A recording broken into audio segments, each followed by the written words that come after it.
starts making noises as soon as I say hush now. You said I'm going to now as I was making I feel like there was a little bit more of a delay in that. No! No. Nah, that was just Drew's brain.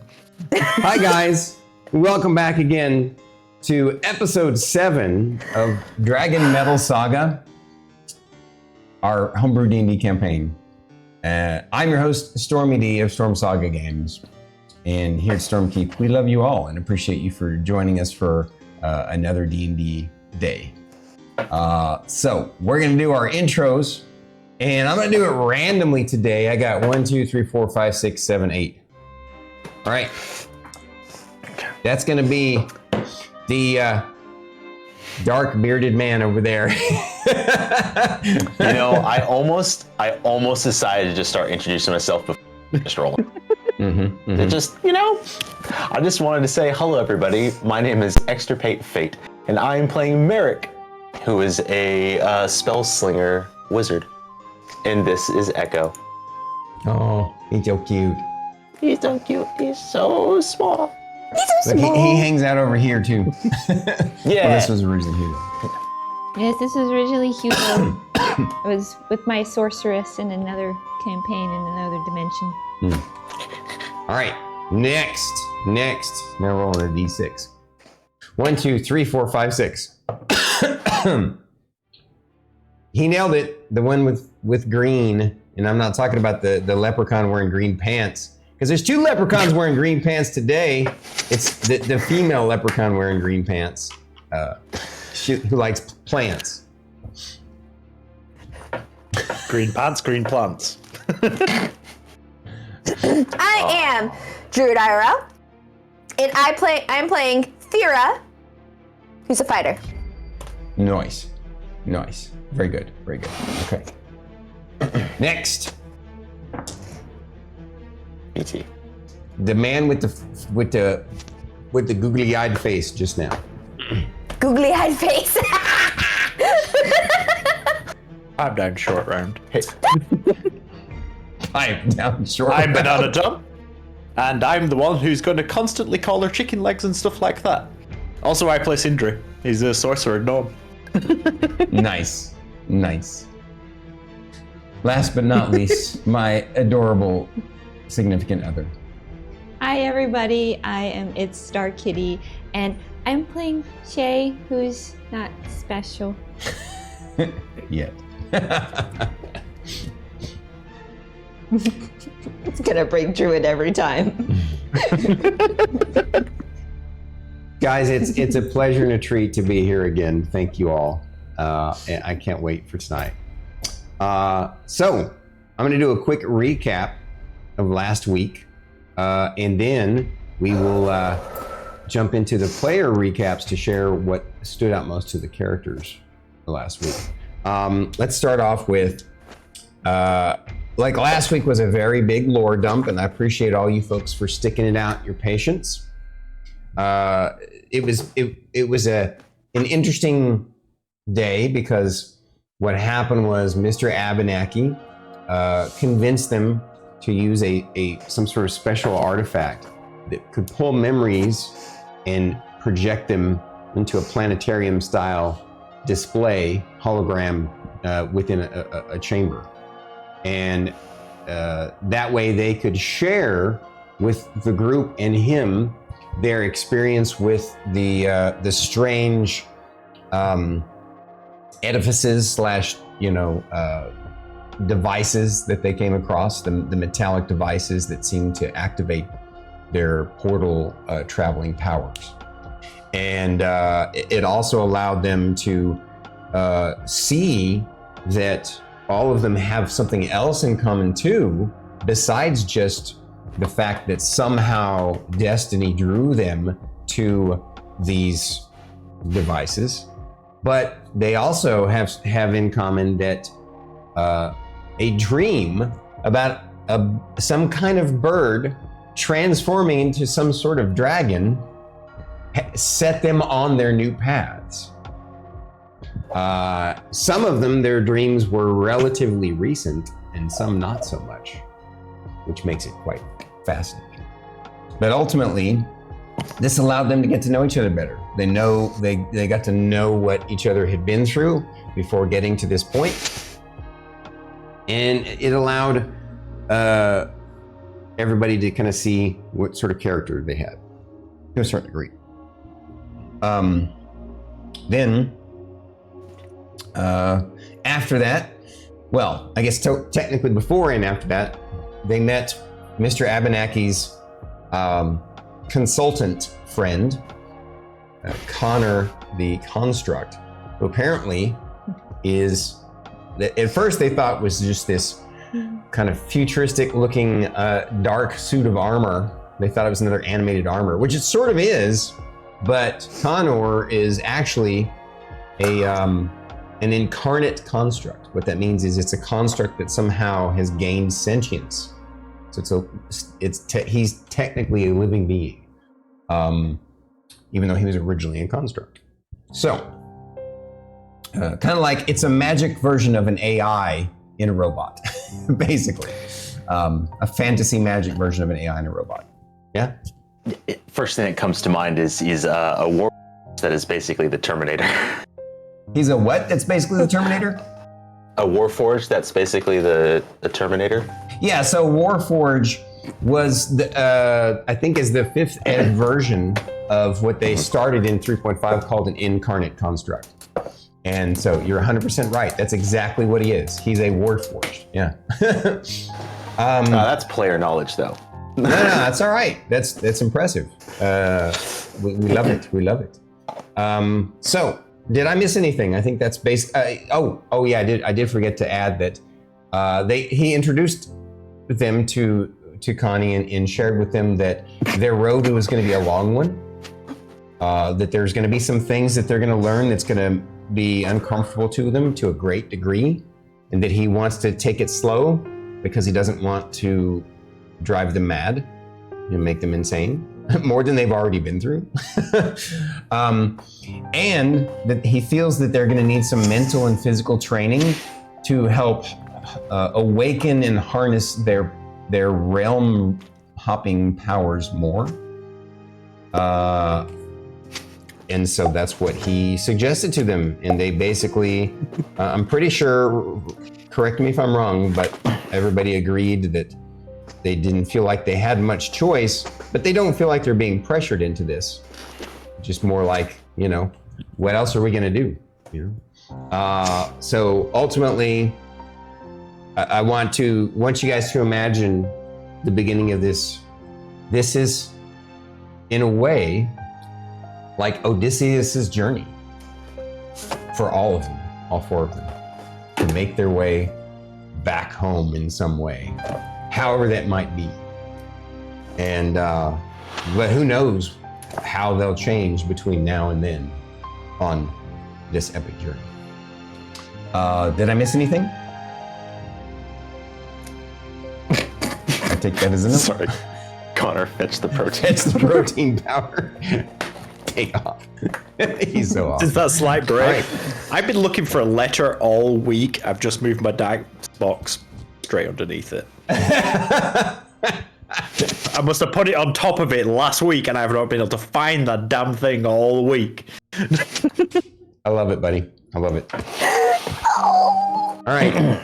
We're going to use one of Tilted's cool little liquid core die for this one. To see We're all who gets gonna to die. Go first.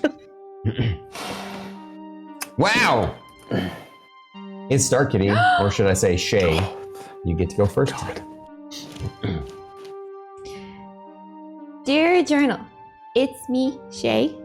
My brain hurts. So much information. I don't think my brain could hold any more information. I learned more about my new group of friends. I think we're friends. They don't make fun of me like they do in the village.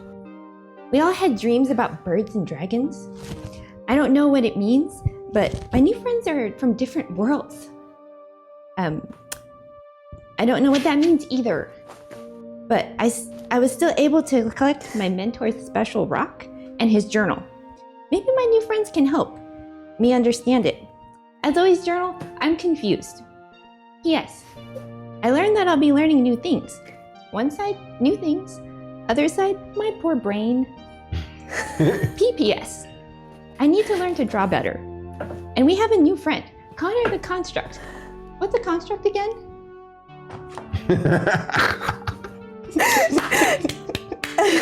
Wow. Good luck following that, guys. Just kidding. I love Shae. As a viewer of Shae, as a character, I love Shae so much. I can't. I'm glad you're enjoying them. Wait. Take off. Whenever I cannot. Oh my god. Anyways, carry on. Okay. Any bets on who's gonna go next? I think we're gonna end up going in reverse order. It's gonna actually So be BT. the banana hating man. I was right. Fate, it's you. I don't hate you. Okay, so last week, Fair.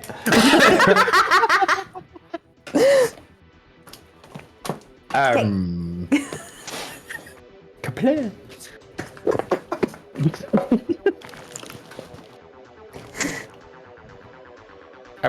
I've been really thrown off here. sorry. By the way, can you guys hear BT okay? He seems. I just want to make sure audio is good. Like normally his isn't an issue. Just making sure everyone's good. And also let us know if the music's a little too loud. Yeah, that too. How's the music? Is it too loud or is it good? The amount of goofy up in here today, yeah. Did you expect anything else? Right? Yeah, Right? I was about to say. Were you expecting a more serious campaign, Dagoff?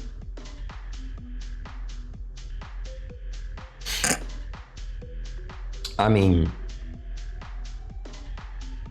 Go for it, Sindri. Okay. Let us know.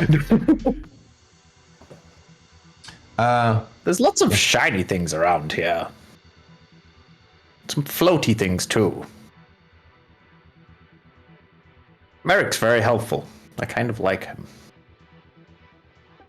I like the other two too, but the tall lady's a bit iffy. If I keep her cool, she might actually grow. I don't know. We'll see. About it. It's the best I could do. I thought it was fine. You did great. My brain Yeah, got buddy. wiped the moment you asked me.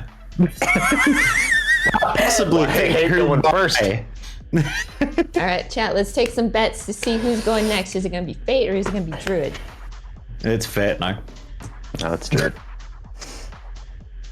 Well, It is gonna what's be the me. bet? Yeah, I don't know. It's gonna be me. it's Druid. Yep. Yeah? Yeah. It's Druid? Yeah.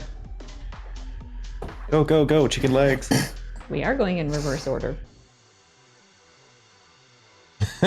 He nailed it. And it was the roll, I promise. Right. Let's see them dice roll. 18. No. Sorry. 7.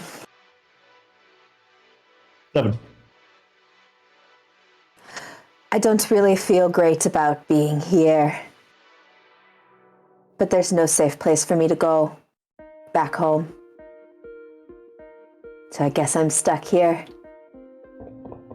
This is going to be a very interesting team. Especially the magic users.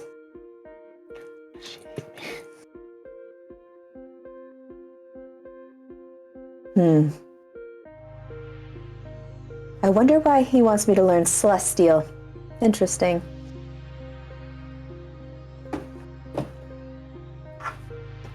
Stood out to me.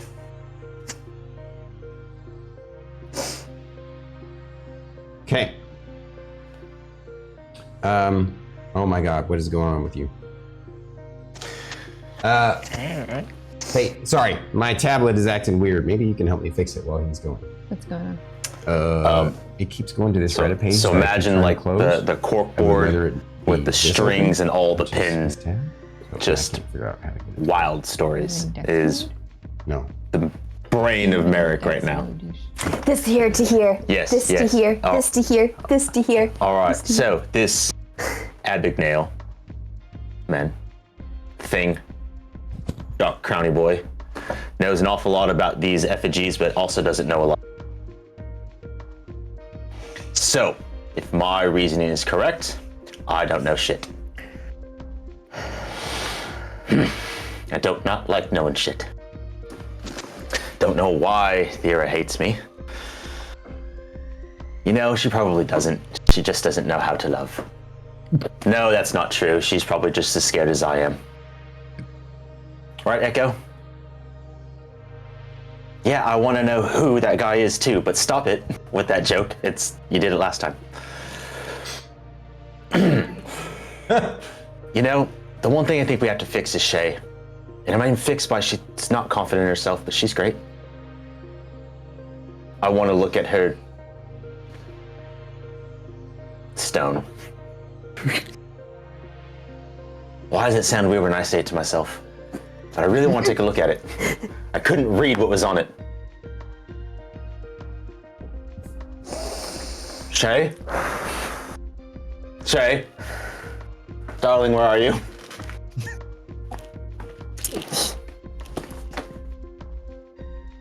Guess you just don't have the stones, buddy. I don't. There we go. Okay. See where we're at today. All right. Does anybody have any other comments or questions? Let's get down to business. To defeat. To defeat Huns. dragons. Oh. The Huns? It's from Mulan. Oh, okay. Yeah. Yeah, but instead of the Huns, the dragons. Because dragon metal, whatever. So I guess I will leave. it's What's up, okay, Storm Pistol? Pelican. No worries. It's okay, Pelican. And you're not late. You are on time. For a wizard. But you're not a wizard, so you're always on time. Because they arrive precisely He when they is a intend to. wizard. He is a stork pistol. He's a It is wizard. sword pistol. His spellcasting is a focus is just happens to be a pistol. I thought his focus was the Wang of Stormkeep. I think that's the focus of the town. Oh God. Probably someone's gonna clip that too. Your own fault for bringing it up before stream. Yeah. Yeah. And I will say the same thing I said. They got Druid go ahead and clip that. It's fine. It's okay. Aries, if you're driving, mute now. Don't crash. We love you, man. Okay. All right. Were you able to nab it? Was somebody able to clip that? Because that's probably clippable. All This right. is like my group. Let's get to where we're at then. We're going to jump back to it. Guys, thank you for Okay, bye, joining us Kat. tonight. We're going to get in character. Yes, exactly. Look at that. We're doing our thing. We're going to go chat dark. Of course, we'll be back during our intermission. And so we'll see you in a couple hours. Enjoy the show.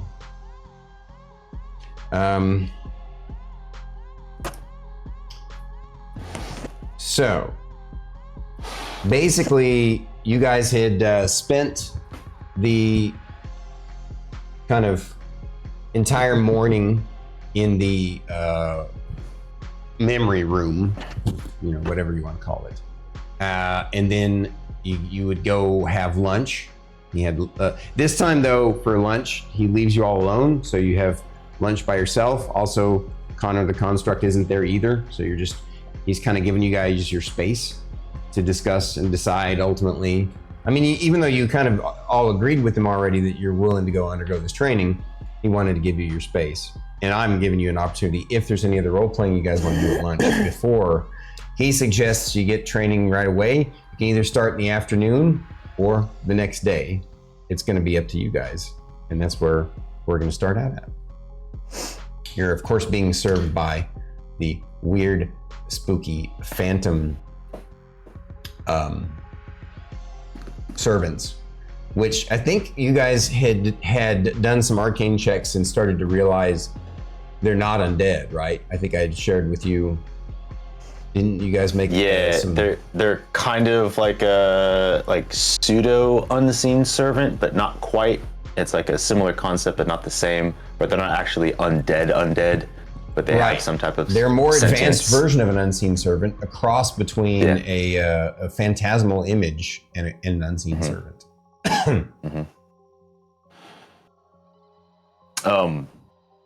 During lunch, or as we're kind of going to the hall or dining area, if I see one of the servants, I'll ask them, do you happen to have a book on the language Celestial? It'd definitely help if I could borrow one. If not, that's okay. I just need paper. Oh, so you're saying this before lunch to Mr. Abenaki? No, to the servants as we're walking. Oh, the servants. Yeah, so like, hey, can you grab me? So the unseen servant, well, the spectral servant that you speak to seems to acknowledge you. It leaves, and a short time later, while you're eating, it comes back with a book on Celestial to help you with this training. Thank you. And then while eating, intermittently, I'll just start writing the alphabet in Celestial and translating it like Celestial to Common for Thyra. Okay. Getting started, taking the initiative. Very good. All right. Is there any other role-playing or chatting? Are you, by chance, feeling a little more comfortable? I mean, I know that you're at lunch. You do anything now that everybody's seen your rock with memory stone, you know? No, Shae doesn't bring it up yet. Okay, all right. Does anybody else bring it up with her? She's playing with her food, trying to figure out what all this stuff is, and trying little bits and pieces. Going, writing in her journal, going, "No, it's good." Well, actually, I guess you guys already tried to broach it with her last week, right? Because you talked to her, you guys, and talked to each other about trying to. You and Sindri tried to figure out the language. No, I only brought it up. That was. No, I'm talking about when you guys were watching the video, the video, right? You were you specifically, Fate, brought up that. Can I read that? You know, I want to watch it and see. Oh, he was trying to see if he could read it through my memory. He hasn't actually brought it up to me. Oh, but you haven't discussed it. I haven't. Okay. Yeah, I have not yet. Thyra was the one that suggested that she show it to Sindri and Merrik, which she hasn't done yet. And then I happen to see it on the memory projection, so if I can read it. Okay. Yet. Cool. So, as soon as I'm done translating the alphabet, I'm gonna look at Thyra and go, I know it's gonna be a lot, but here's a good start for Celestial. Thank you. Okay. Now, to business. No, Shae. Okay. Yeah, but she's got her mouth full.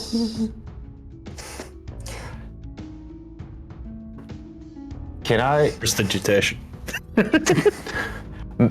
May I perchance see your rock? She clutches her backpack. I don't have to hold it. That's Why? fine. I'm curious, it's got a language on that I couldn't quite read from your memory. Just wonder if I might know it. Don't pressure her if she's not ready. I mean, I asked. I'm giving her Peers permission to across tell the you table no. and she looks at you and she's like, "You speak other languages?" Yeah. I mean, you have heard me speak Gnomish and Elvish and Common. Really? That's what they were? I had no idea. I had no idea other languages existed. Other than Elven. Well, you are speaking a common tongue. So you know at least 2 languages.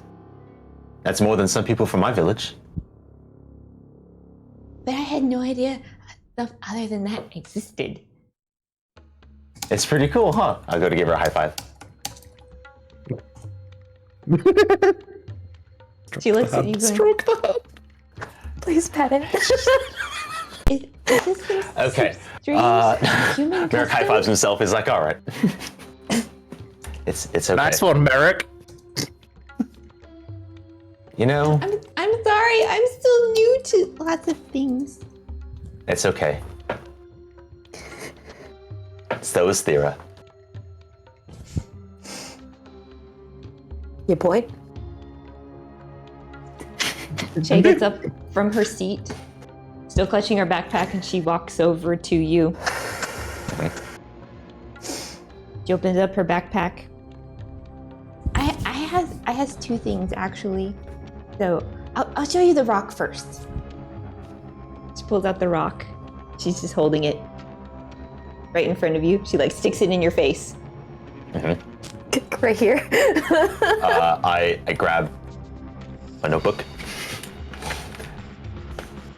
And I took a look at the writings or symbol on the rock. Do I recognize them? Language that I... DM. No, you do not.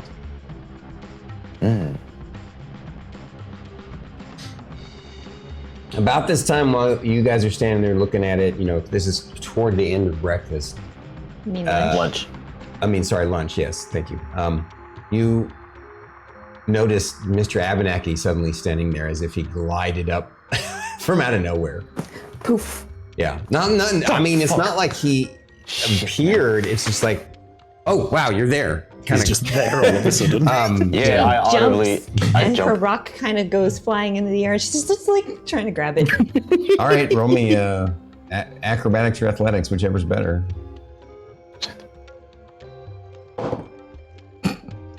4.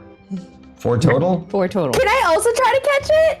Is it next to me? Can I try to catch it? Yeah. Well, no, let's see. You were closer to him, actually. So he can. Can I try to catch it? Okay. Yeah. So roll is me, it? athletics or acrobatics. Okay. 19. Yeah, you definitely catch it for her. Thank you. Just be like, whoop. Careful. Mr. Abenaki says, "Oh, I'm quite sorry. I did not mean to stop you. Mr. I A, was make studying some then. noise next time, please. Very well, duly noted. I shall come with a marching band next time." Just a bell is fine. This So- guy's growing on me.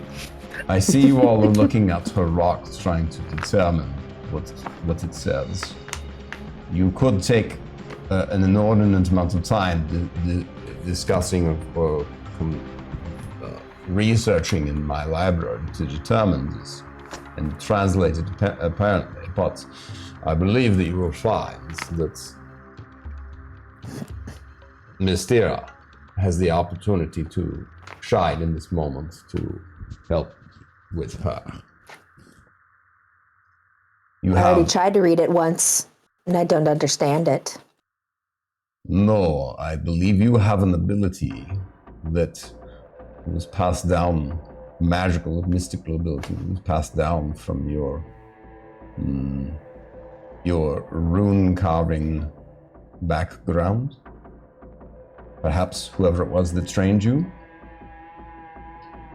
You should have the ability to mystically cast comprehend languages. Player to DM? I don't remember us actually keeping that. Yep.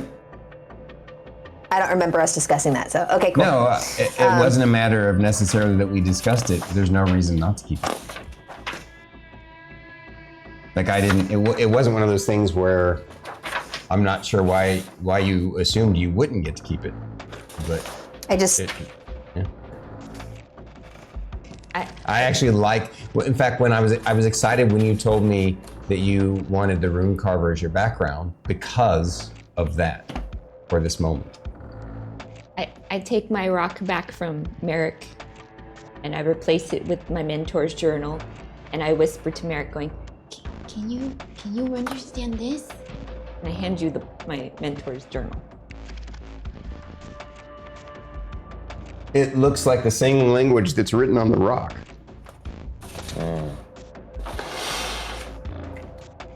Sadly, I do not. I could eventually figure it out. But if Thyra can just comprehend languages. Mr. Abernathy, I don't know why sorry, Mr. Abernathy says. Mr. Abernathy refers to himself in the third person.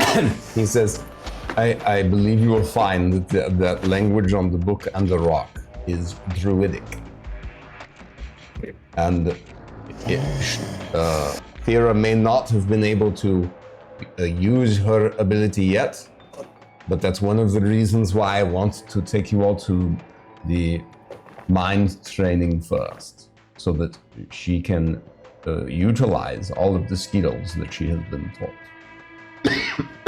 You mean, Mr. Abe, you can read this? No, I do not read the Druidic, but I know what it looks like.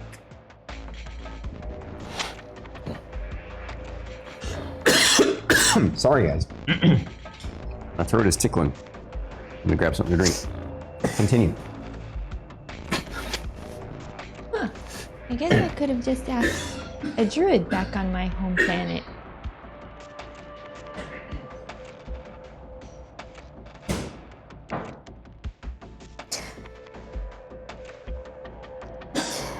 Yes, the comprehend languages thing that I have been taught. I have never used it before.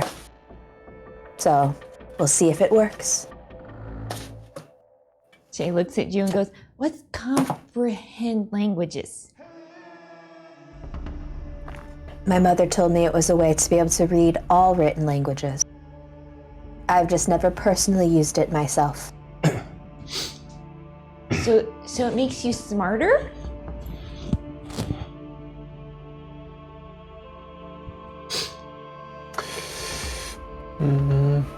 No. Not necessarily smarter, but it allows you to understand more. Which technically would make you smarter. Yeah.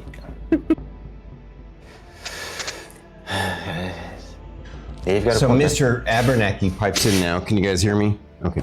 Yes. He says, so to be quite clear, the comprehend languages spell or ability, what it does is it rearranges neural patterns mystically using magical means, allowing the brain to understand languages that it wouldn't otherwise by connecting these neural pathways. You lost me at brain. Well, for a little while, it makes your brain a little bit smarter. How's that? I lean down to Sindri. I'm like, isn't that what I just said? You see Mr. Abernathy kind of, Let it go, man. His head, you see the hood just turns to you and then he just shrugs.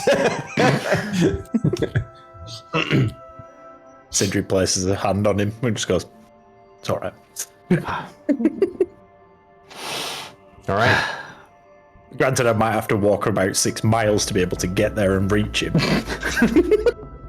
Just start using her mage hand. I have it. To do that now.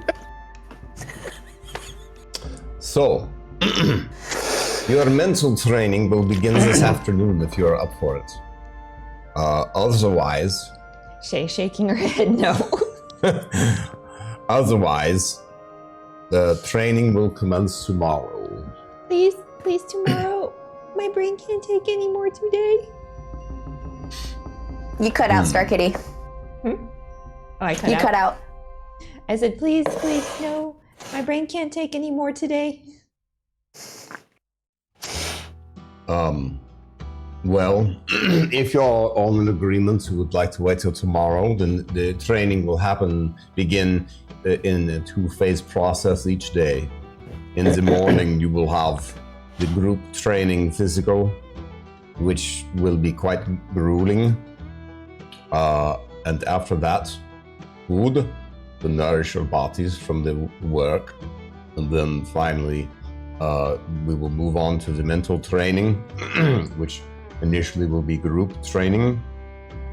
And things will progress from there. Add a character. When you guys are ready to start it, you let me know. If you want to role play the rest of this day in the evening, we can. Or when you're ready, you let me know, and we'll just jump to the next morning. Yeah, I got 2 things. But Sure. BT, go first. I just wanted to clarify something that I probably should have put in the background with you beforehand. Could I deduct 20 gold out of my pouch and swap it for 20 gold's worth of materials for my tinker crafting stuff? Because I presume for the tinker crafting stuff? Yeah. So Yeah. I would say, actually, no, you don't even need to do that. I'll just say you have 20 materials worth of tinker crafting stuff in your pack. Okay. That's fine. And you even Thank with you. the gold. So.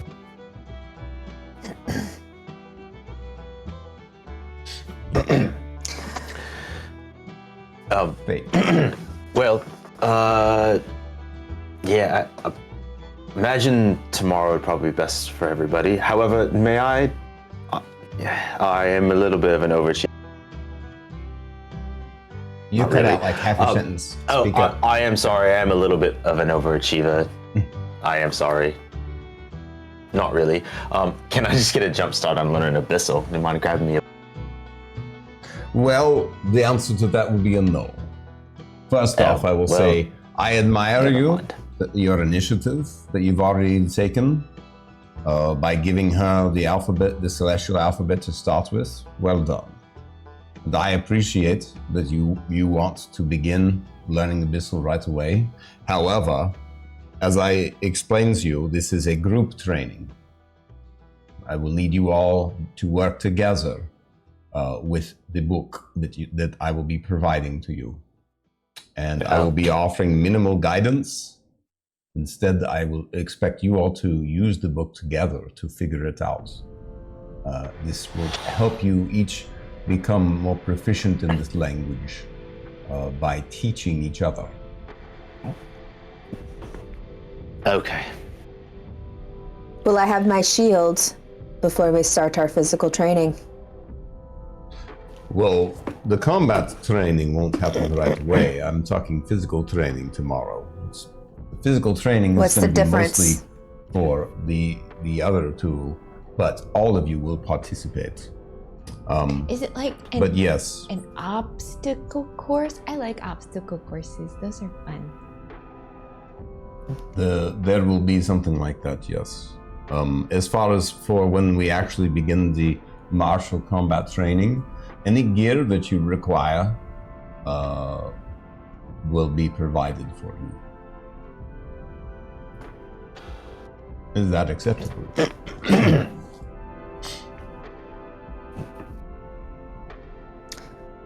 What is the difference between the physical training and actually martial training, in your opinion? I'm just curious what the difference physical is. training will entail the training of the body, For combat? cardiovascular, muscular. That's this type of training. Primarily cardiovascular. It will be beneficial for those who have spent most of their time focused on other pursuits. You will find this training quite easy, I'm sure. but it will still be useful to you, and I'm quite confident that Connor will be able to push you to new limits. The martial training will be whatever Connor decides you all will need at the time. I will leave it to his discretion.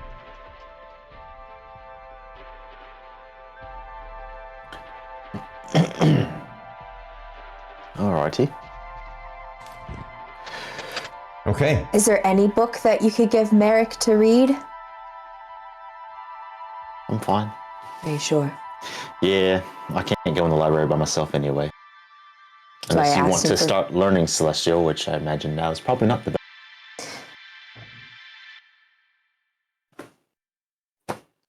I'm just curious to know what's the best way you like to learn. By doing.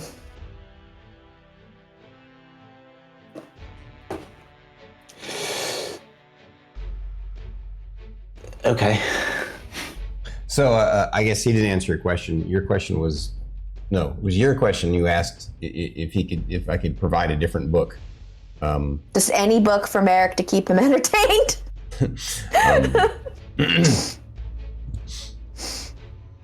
I can entertain myself. I'm good. I will Just provide figured- him with Fuck.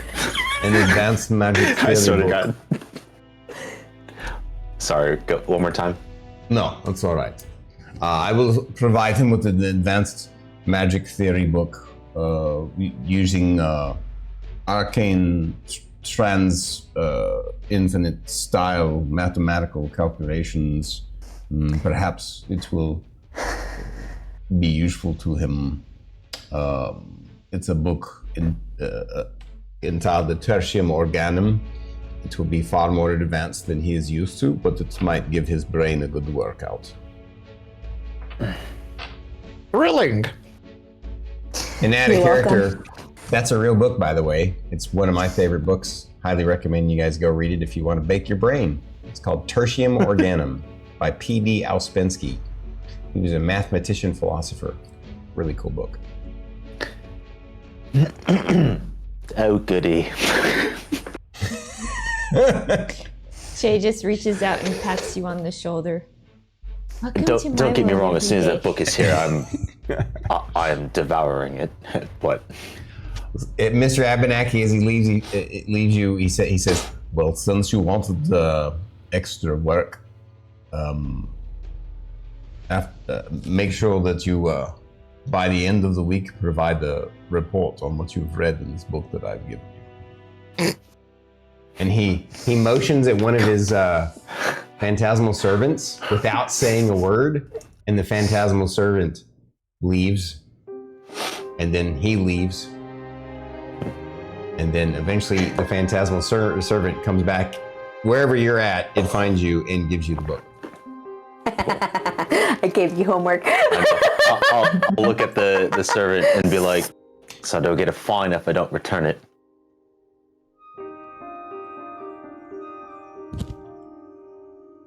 Thanks.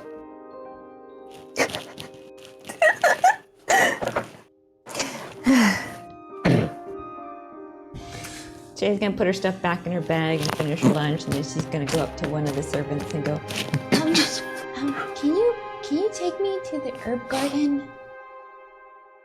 Please? It nods at you, and it starts leading the way to the herb garden. I start running off, following it. Does anybody else do anything? Shae, would you like some company? Okay. She's Might running take- out the door. Well, it's not running, it's just walking, so. Sindri's running out the door. Yeah, Sindri's running, 100%. All right, everybody now. As he's Everybody running now. Come out on, the get ready. door, attempts to cast 1, 2, 3. prestidigitation one more time, Come on, guys, get in on this. and misses. I'm alright. Damn, I'm Fate. not. Spoil for it. What? What did I do? You were talking over BT and couldn't hear BT or you. I'm sorry, So- BT. Go ahead. Go ahead. All right.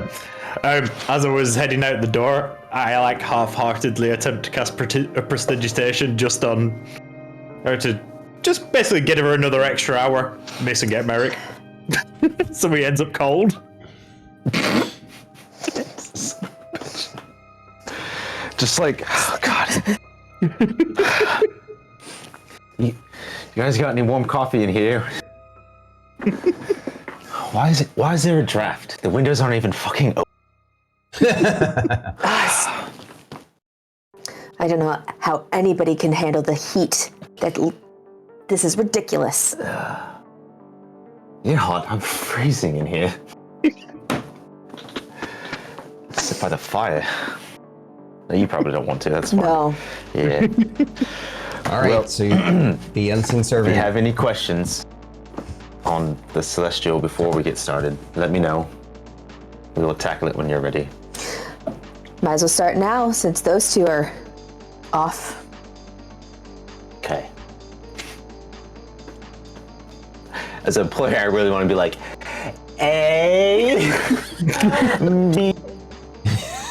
Totally condescending, but And two. no. Is this Gurr and No, I'm referencing a particular bird video. Yeah. Very, very niche bird video that he does. Yeah. All right, so we'll just start with playing the alphabet, and I'll just kind of just run through just, basics like translating the alphabet, from Celestial to Common, and then just kind of just slowly working at it. Yeah, and spend a bit of time doing it until you give up or feel like I'm done for the day. tell you what happily then. entertain it for as long as you want. Since you two are doing that this afternoon, when you get started the next day on the first part of your tutelage, you're tutoring her in Celestial, I'll give her advantage on her first roll. Okay. Now, you guys are off following the unseen servant. Of course, you go outside, down the steps in the back to that long stretch of ground where there's, it stretches off quite a ways. And there's, imagine one of those wealthy English manors like I've described, right? And it's just this huge backyard. But of course, you're all on a giant floating island that's floating in space, effectively, right? And but you see, there's like a hedge mage over there. There's a flower garden over there. In the middle, or in the distance, farther in the distance than when you guys came, there's some buildings. And it's weird because it's like things have changed, from the other day, from just recently. The building that you guys were originally in at the center isn't there anymore. Instead, there's a big kind of diamond-shaped central area and a statue. And then basically that central area leads off into different sections and different types of gardens. Eventually, pretty far out, again, you find at the edge of the main garden, you find a separate herb garden. And at the edge beyond that is a bunch of other buildings.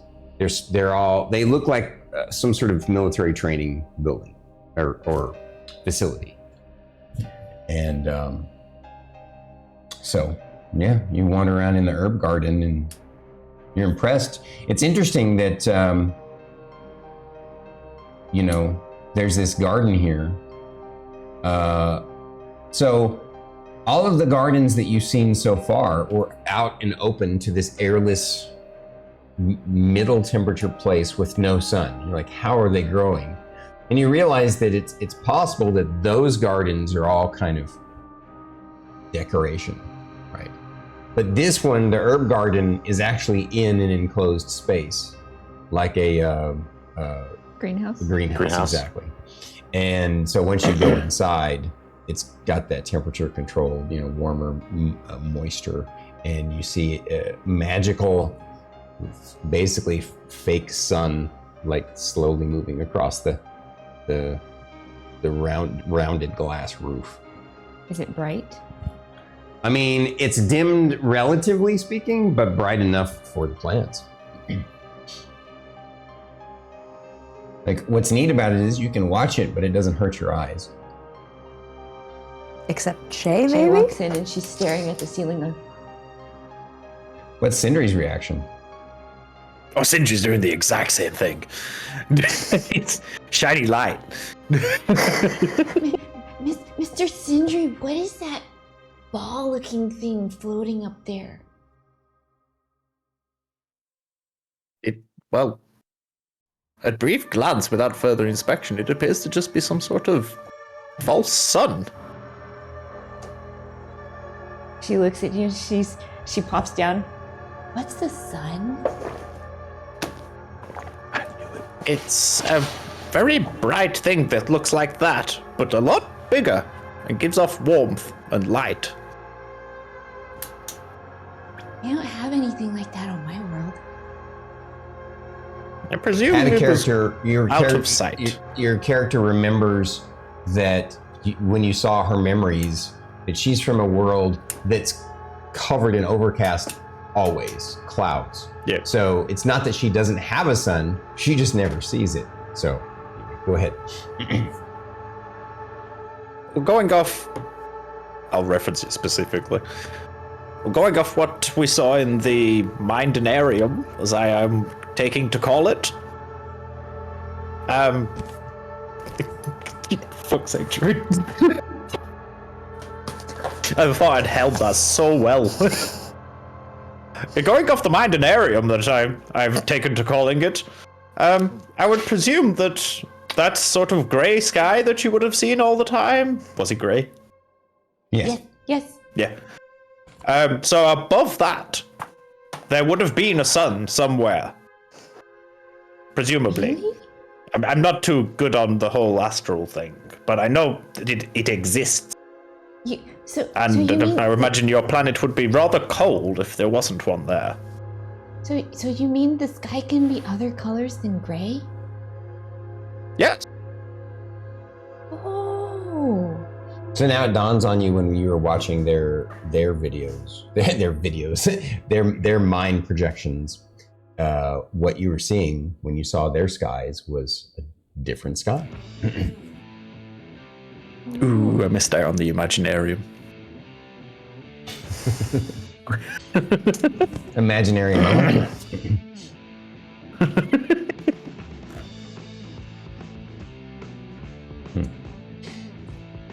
Thank you, Mr. Sindri. That sun looks interesting.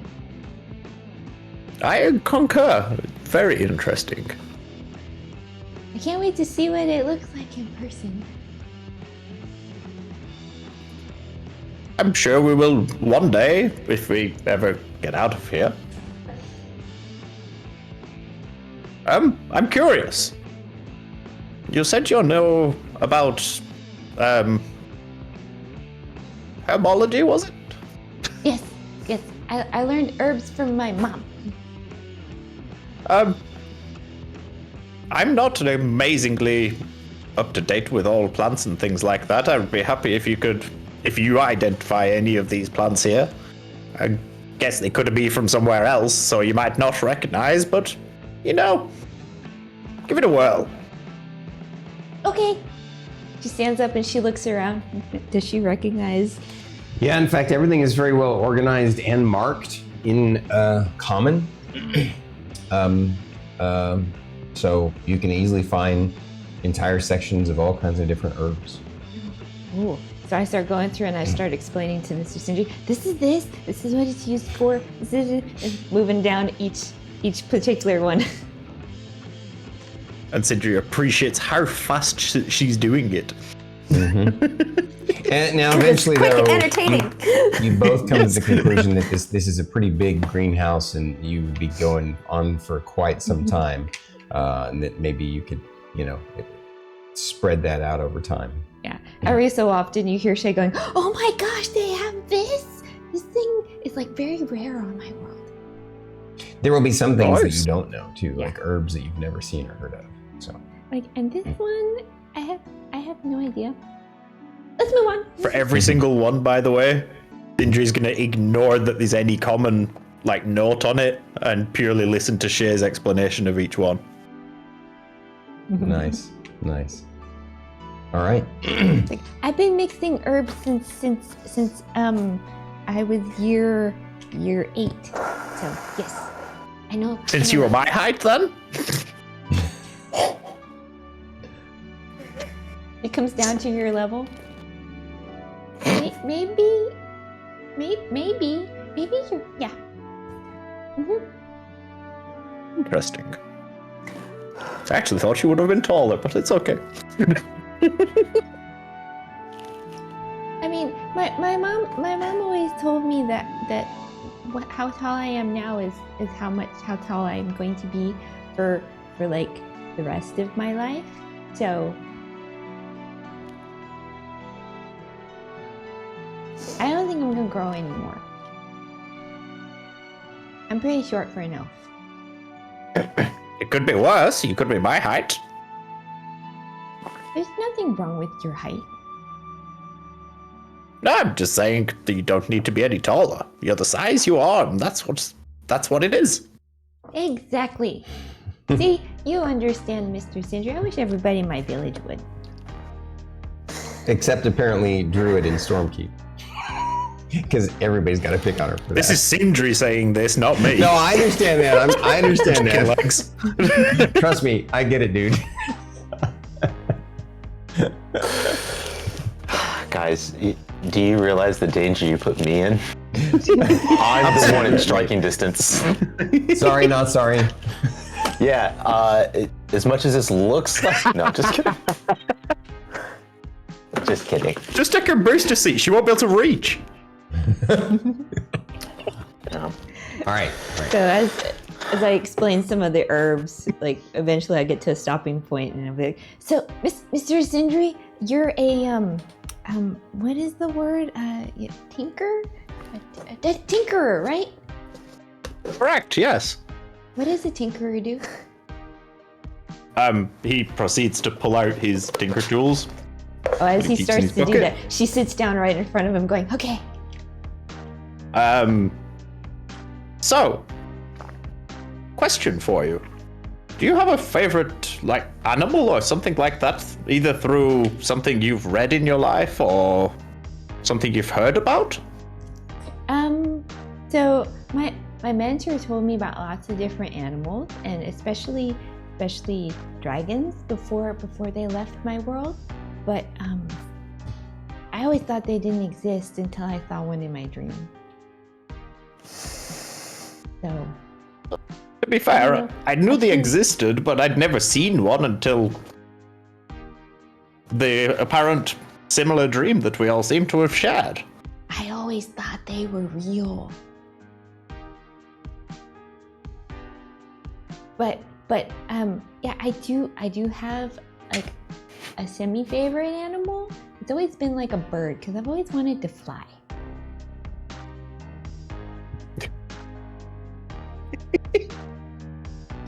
All right. Watching the So face stroker. while you guys are having this conversation, we're back to you guys have been basically just spending all this time, you've been showing her the alphabet and helping her understand it. She seems to pick it up surprisingly quickly, the alphabet part anyway. And like I said, that's why it's going to give her advantage the next day. A couple hours pass by and both of you start to wonder what happened to the other two. Because, they have been lost in thought discussing herbology and tinkering, profession mechanics. Do with that information what you will. All right, so just as a wrap up for today, when we get to the woods, you kind of associate the woods like you're If you look at it that way, it may be a little bit easier understanding the dialect. But you have a natural knack for this.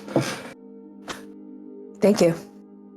I would like to say I'm surprised, but I'm not. You shouldn't be. I work hard. You do. Lots of squats, I bet. They're good for you. Ah, yes. My father told me that training is very important. Training is important, both physical and the mind. Exactly. Yes. Do you think we should go find the two children?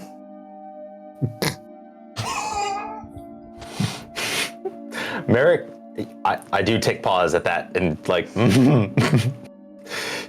probably. I think they might have gone to the garden. Shae did say that she wanted to look at the herb garden. Yes. And I've noticed that Merrik is... Not Merrik, you're Merrik. I am Merrik. Have you spent too much time reading today? Sindri. Sindri. Yes. Yes. It has been an eventful few days. Sindri likes to follow where the wind blows, I've noticed. Yeah, he's curious. It's not a bad thing. It can be when it comes with impulse. I have a feeling we all suffer from impulse control issues.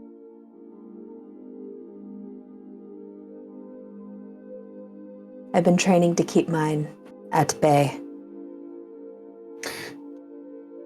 I can understand that.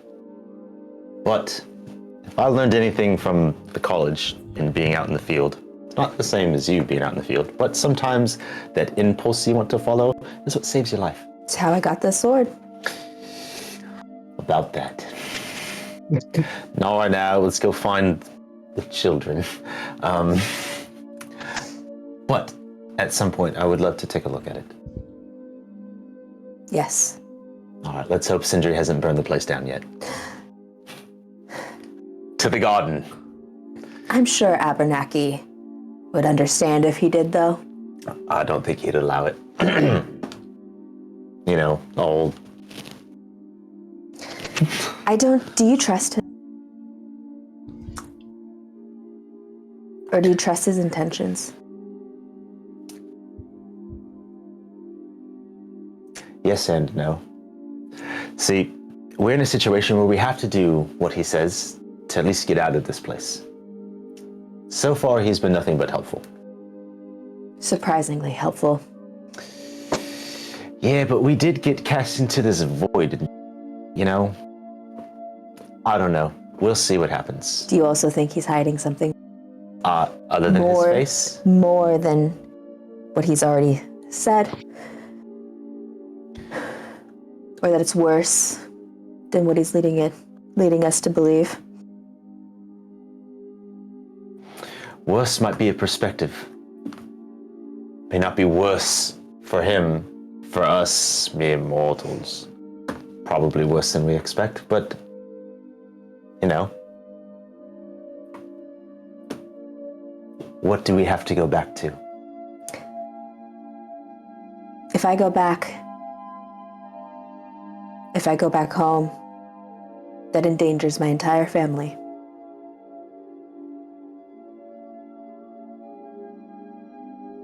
Or we could go back to free them.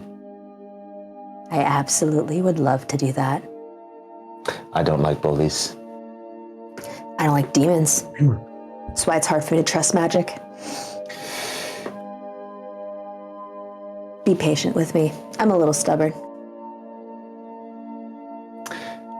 I've noticed. My humor is also kind of flat. Yeah, we'll work on that. I'm a bit eccentric, you know, I'm gonna be weird. I am weird. So is Sindri, so is Shae. We're all a little bit fun. I've noticed. Let's go find them. All right. All right. So But for now, we good? We've been. Good. You all go out the back and again find it unusual because the buildings that were there before aren't. But you find the center of the garden area on your own. Go ahead. Yeah. In the time that I started explaining what tinkerers were and stuff like that, I'm going to make Shae a small dragon. But I was ready for that. Specifically, it's going to be a dragon lighter, so it could essentially breathe fire. Because I can make lighters or toys. So we're going to combine the two. If you'll allow that. So that's a pretty complex little device you want to make. What does the book say as far as crafting that kind of thing? Basically, it says I could craft one of each of the things. So if I used the materials from both, my question to you would be, could I craft that? Say again, I'm sorry. So, yeah, it says I can make up to 3 devices all at once. I've got the materials to make 2 at least. But my question to you is obviously, would I be able to craft that? Well, or if I knew I couldn't craft that, I would just say with just the dragon. You making a little figure of a dragon is definitely something you can do without even a check. But if you want it to have a mechanical component where it lights, I'm going to have you roll a sleight of hand. Yep. I need to zoom in because I can't properly see.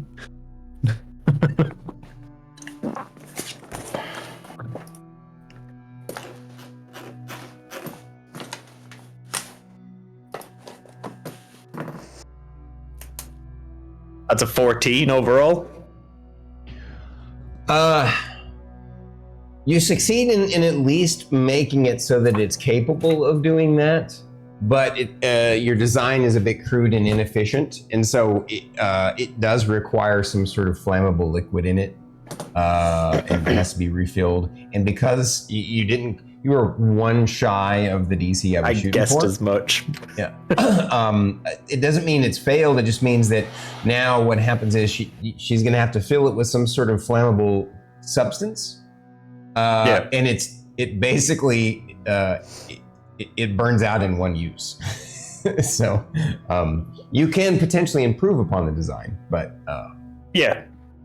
Well, this is I would also explain to her that I need to maintain it as well. So if I don't maintain it every day, it'll break down. So I'd let her decide if she wants to keep that and just tell her that she needs to. Once you hand it to her, she gets all wide-eyed and it's so cool. I can't believe you made this. She takes it, she gets up and she starts walking around, making sound effects with the dragon. Can we have it that she tries the lighter feature on it just as those two walk in? Well, I was actually going to have you guys leave and meet them at the center area. Okay. But I'll say while at the end you tell her what it can do and she tries it. So, but the first time, like, you're having trouble making it work. So you guys end up deciding to walk out and leave and go back because it's getting late. And just about the time that they make to the center area, you see each other making it to the center area. Shae's still running around with the dragon. I hope someone clipped that whoosh, whatever sound effect you made. And about that time, you finally get it to light. And they see it. Whoa. And then it goes, it'll last for, I don't know, a couple of rounds and then burn out. It finally worked. I guess I flicked it correctly. I wasn't doing it correct before. I think I'll have to try again with that one at some point. But we can try that again in time. Maybe when I've had a bit more practice at that design, I can I don't know, have a bit of an advantage on it. I'm assuming you guys had fun. Lots. How could you You're not tell? teaching her how to burn things down, are you? No, I was showing her what a tinkerer does, and also I asked. It's fine. She likes dragons. Yeah. She has a dragon. Is that what the rock is? No! Oh. Shae, can you show Merrik your new dragon thing? She goes running up to Merrik. Mr. Merrik, look what Mr. Sindri made for me. I have a quick out of character question for Fate. Yeah. Which expertise, which skill did you take expertise in? I forgot.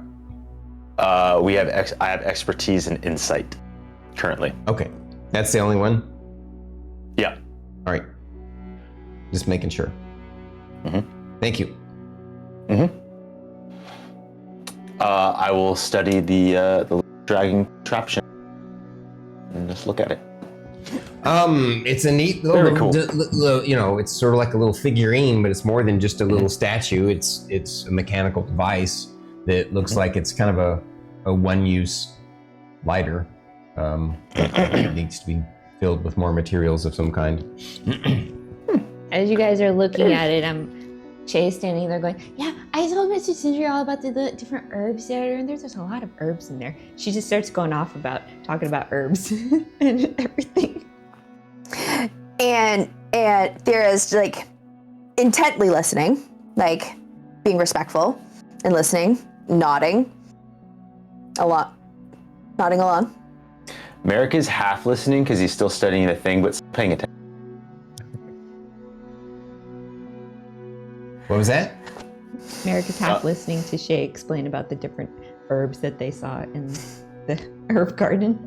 Oh, I thought he said, "What's the thing?" Yeah. Okay. Oh, well, but I'm also studying the little dragon figurine. So while she's talking, I'm half listening because I'm studying. Gotcha. Well, She's gonna finish with, I'm gonna ask Mr. Abe if I can have some of the herbs so I can make stuff. Because I like making stuff. real quick, out of character. That's awesome. From last week, I had shared with you guys the plan for your individual training. Did anybody by chance write it down? Because it's okay if you didn't, because I had to change it since then, because I realized I misput something. Did anybody else write it down? No. Okay, good. No. BT? No? All right, perfect. Awesome. That's good. Alrighty. Not anymore. At this point, you've had your little reunion. And it's evening time. You guys make your way back to the mansion, and are treated to dinner once again. And again, by yourselves. He's giving you your alone time. Although it's a little disconcerting to be alone in this house that's not yours, with this, it's like you almost wish the host would be there. Like, it's kind of what. But at any rate, you look like you had a question. Was that? What kind of food? Basically the same kind of feast food that you all had when you came out, out of the dungeon, or not the dungeon, but the fake dungeon before. The escape room. Yeah, the escape room dungeon. Escape room. I mean, that's kind of what it was, wasn't it? The fact that that's canon in this world is great. That there's escape rooms. I'll say at dinner, unless anybody really has any conversational elements, I'll be reading the advanced magic book in Tertium theorems. Organum. So yeah, it talks about magical field theory and transfinite mathematics and a bunch of concepts that you hadn't ever heard of. Like, you're intrigued by it, but it's like it's so complex that you have to reread each page like multiple times and you're still not even sure you understood what you read.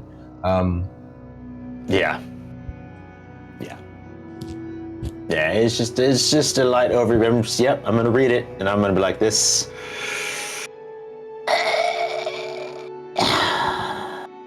All right. Just gonna like constantly put it down, pick it back up, put it down. Like I'm done. No, I'm not. I'm done. No, I'm not. I'm done. What do you guys do that evening after you're done with dinner? Do you retire back to your rooms, ready for the next day? To get ready for the next day? Or is there anything else that you guys wanted to do, discuss with each other to do? No? No? BT? Besides push-ups, sit-ups, you know, Oh, you want to do some physical training? Gotcha. some hanging from a door frame just by the fingertips kind of bullshit, you know? Grip strength, all that kind of shit, you know? Gotcha. I mean, if she's doing that in the room that we share, Shae is just sitting there going, watching you do all this physical exercise. 40, 41, 42, 43. And she's like 44. trying herself. Question for Druid: are you doing that with the door open? Do you remember the what? Are you doing that with the door open so Yes and someone no, outside the probably. room would see? She probably, if she's doing like the door hangs, probably. You know. Sindri's Hey, gonna someone have a quick noticed. conversation Sorry. with Merrik. Sorry. I accidentally saw something in chat. I shouldn't have. We're supposed to be chatting. My apologies. You pulled a druid. Yes, I did pull a druid. Yeah. But yeah, Zombie Bites saw that we were all wearing black and red magic shirts. All right. So roll me an athletics check while you're doing your physical training. Yes, Sindri. So, I see that she's having a bit of a workout, and you know, there's been a lot of serious stuff going on at the minute. Aye. What are your thoughts on pranks?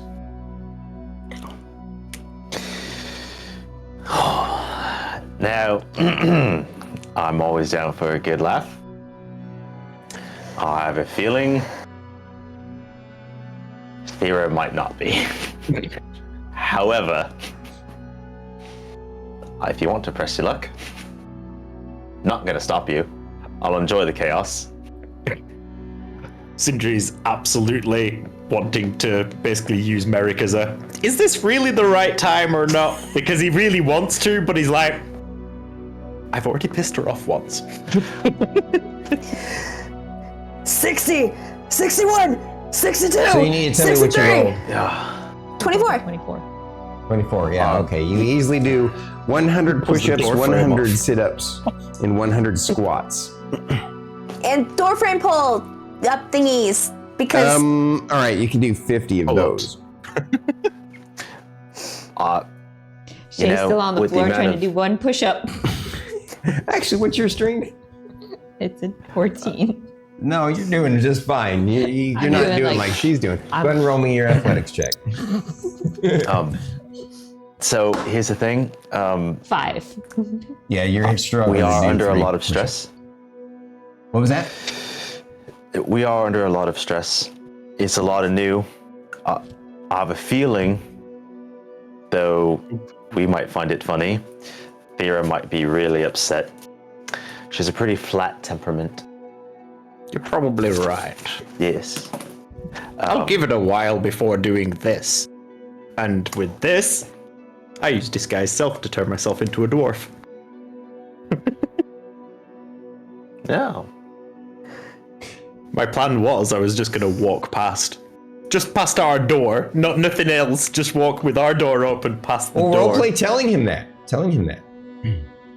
So, I do take your plan. So, I'll listen to your advice on this one.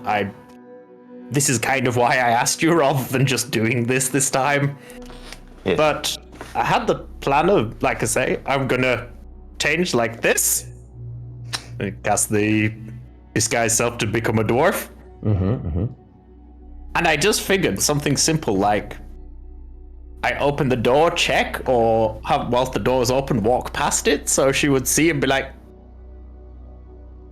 who's that?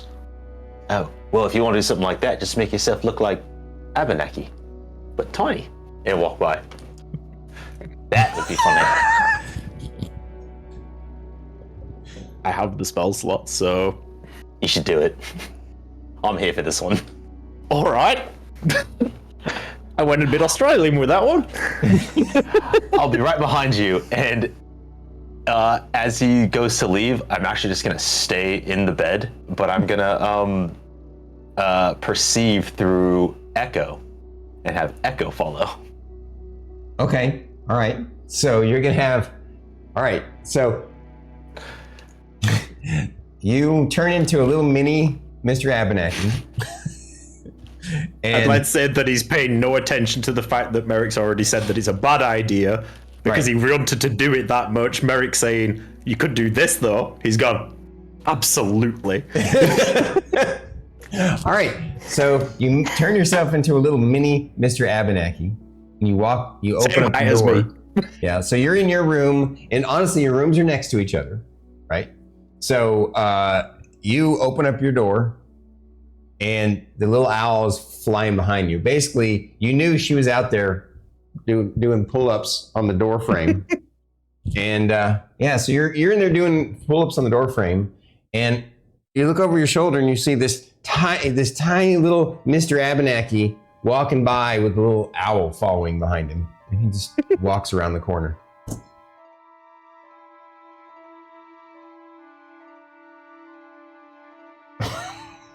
Oh, this place is weird.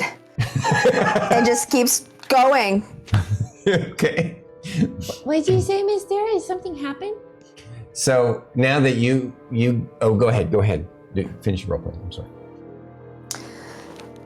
I just don't understand the creatures here. I should like drop down from the door frame and like peek back out. So while you're peeking back out in this moment, you went around the corner in the hallway. There was a corner. Did you stop and are you peeking around? Oh, my plan is I went around the corner. And why am I still talking like this? I went around the corner and just kind of waited to hear the door close, so I could go back to my room just as normal me. Oh, okay, so you're gonna wait around the corner until you hear a door close. And then you're going to change back into your regular self and go back. Yep. Right. So you're hanging around the corner waiting. She hasn't peered around the corner. She's just looking at the corner from where she's at. So back to Shae and Thyra.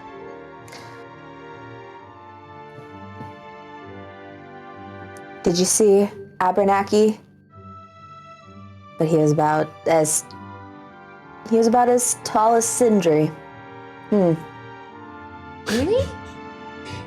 So from your angle where you were sitting on the bed, you couldn't see the door. You saw movement briefly, just barely at an angle, but her body was kind of obscuring most of it.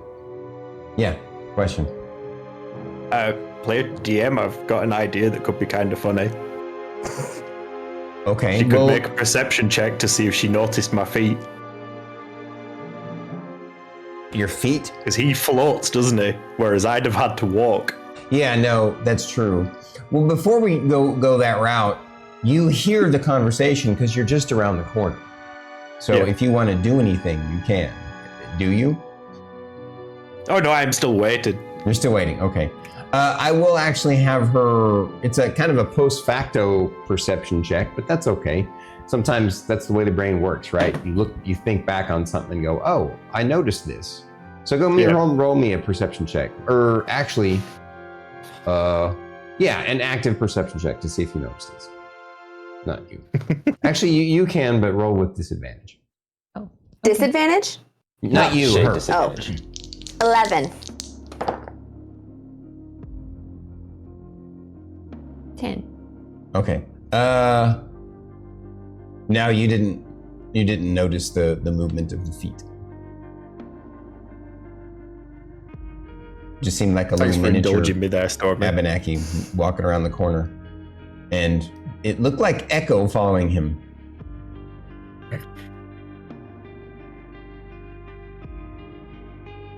Thyra will shut the door.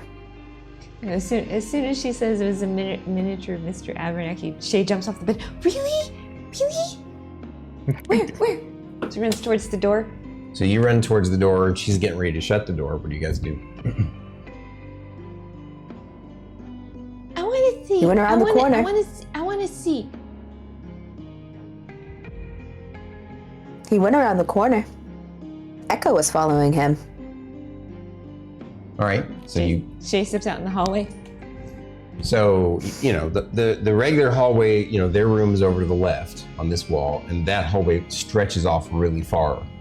And then, but where you guys are at the edge of the corner, the corner goes around this way. So, basically Thyra pointed out to go around the corner if you want to.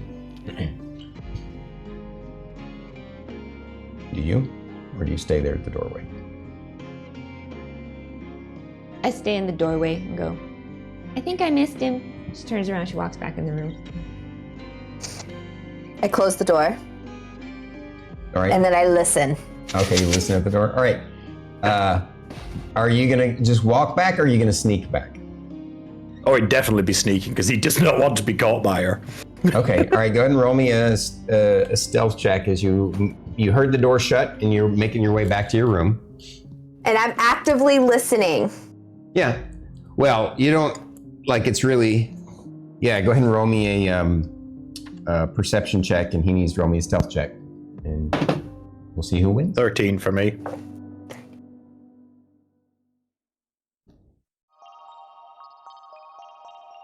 $16. Damn it. You hear the pitter patter of little feet walking by the door.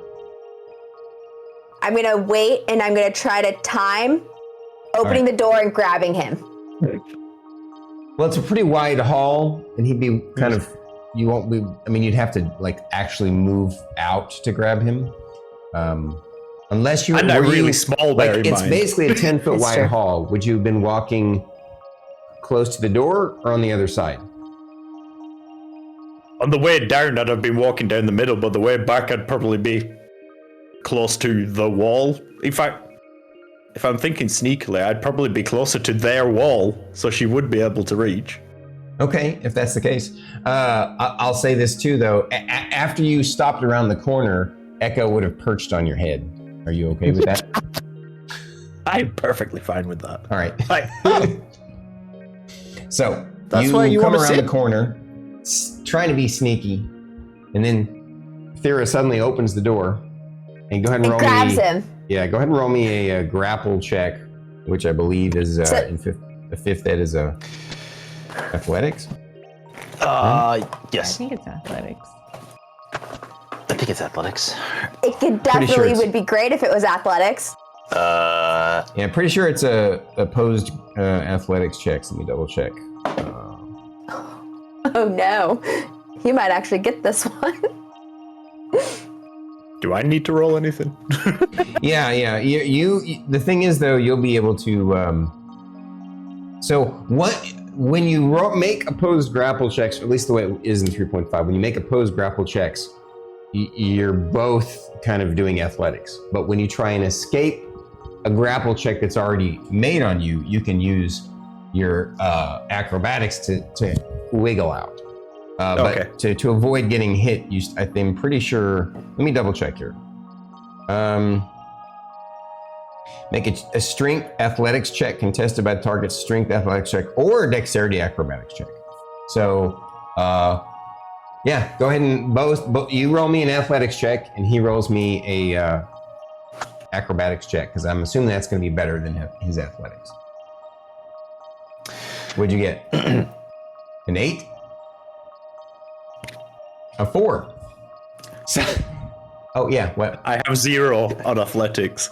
Wait. As that happens, everybody hears a loud fuck because I'm through Echo and I'm in another room. Well, they can't hear you through Echo, but they can hear you. No. yell. They hear me on the other room yell fuck. Because she reached out and grabbed him. Yes. I forgot. I didn't add the 3 of my dex to my thing. Oh, that's what you're supposed to do. Yeah, you need to roll your your 3. So It's you because I got a had a 7? 0 on my acrobatics. I just went flat D20, but no, sorry, it'd be 4, 5, 6, 7. 7.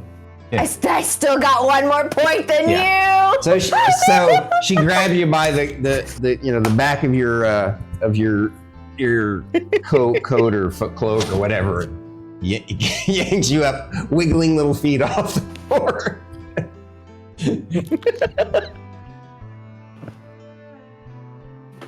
You're gonna have to be a little bit more sneaky if you want to play pranks on me.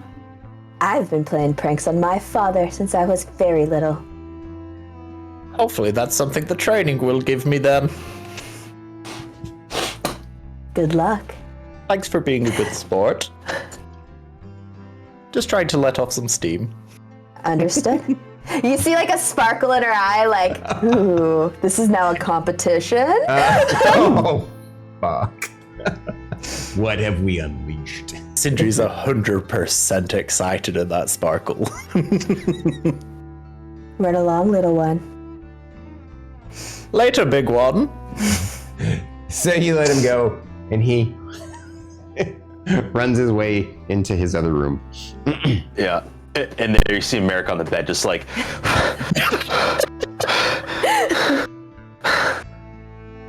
Not as planned. No, That's pretty but interesting about that woman. Yeah, I think she's going to be a lot of How fun. did you know?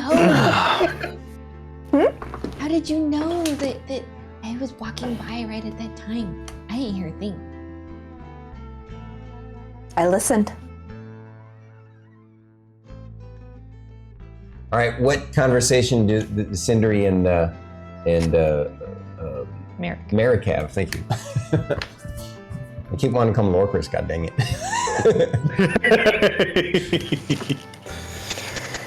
Ouch. Feels. So, what do you guys have? What do you say after you got back? After he got back? Oh, he's all out of breath and nervous, he's scared. And Yeah, Sindri doesn't look scared in the slightest. He actually looks quite happy walking into the room. It's like, I didn't expect her to react like that. Neither did That's I. a good thing. No one heard that, right?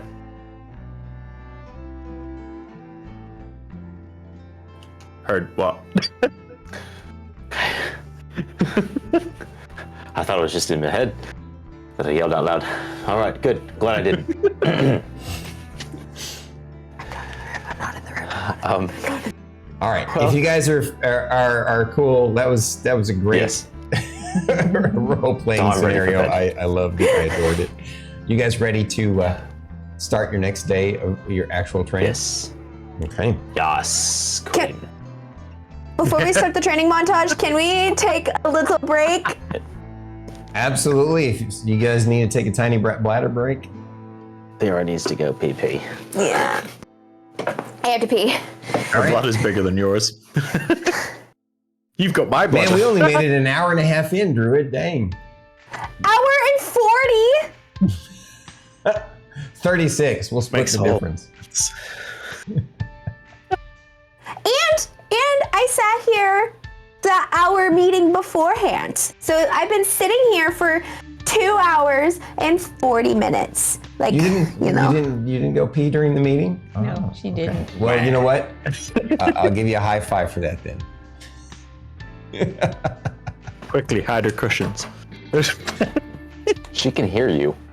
I know. That was the point. I'm delaying her pee. See, she's gone. I'm going to refill my water. Thank you, Be Sizzlin', for the raid. Yes, the Sizzlin, I appreciate you, buddy. We were in the middle of a role play. I appreciate your understanding and patience, and for bringing your folks over. As always, you're adored, Brett. Thank you.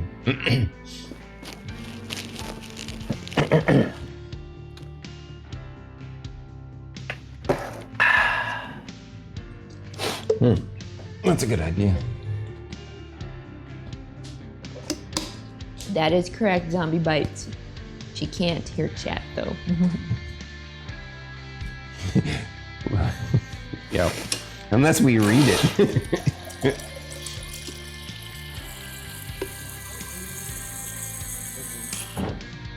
She can't hear me at all. But she'll come back and read chat anyways. That's Yeah. true. I don't know what you're talking about. I know all of you are talking shit. All right.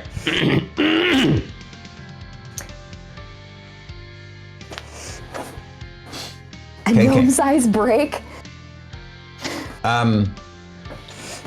In the morning, you were all kind of, he wasn't specific, but you were all kind of shocked, except for probably Thyra, because very early in the morning, earlier than you expected, you know, like effectively, what on earth? He stole pillows. Very early in the morning, roughly like 5 in the morning, way earlier than you all expected to get up, except maybe again Thyra. Jay would probably be up too. You? Oh, okay, all right. So then the ladies are already up, so they're still surprised. A loud knock on their door. The guys were sleeping in. Yeah, loud knock on the door. And that dark black suit of armor is there, Connor. All right, let's get to training. Let's get out here. Come on, right now. Right now, get out here. Come on. Everybody, let's go. We're getting training. Clapping metal is very awkward and odd, but clapping metal hands. Clonk, clonk. We're gotta get up and going. Get up and early. Yes, you gotta get going. Here we go. Let's go. Should I suit up with my armor, or should I just stay in my looser clothes? Well, this is going to be your physical conditioning training, so you don't really need your armor unless you want to add a little bit of extra challenge to yourself, which I would fully respect. Jay walks out with her backpack on still, holding it in the front. Oh, you're going to add extra weight on yourself. It's going to be tougher. Are you all right with that? Yes. I've left this behind once. I'm not going to do it again. Okay, all right. Everybody, What's meet happening? me out front. You got 10 minutes. We're going to meet out front. When I say out front, I mean out back. So meet me right at the bottom of the steps. We're going to be running a full roundhouse around the house. At least 20 times. And we're going to be doing a full round of physical conditioning. I'm sure that some of you are going to drop or pop, but some of you might be more successful than others. Don't worry, it's not going to kill you, but you might feel like you're dead. Here we go. Meet you out there soon. My If you're not here, I'm going to favorite. come drag your ass out there, and believe me, I can. And he's going to leave.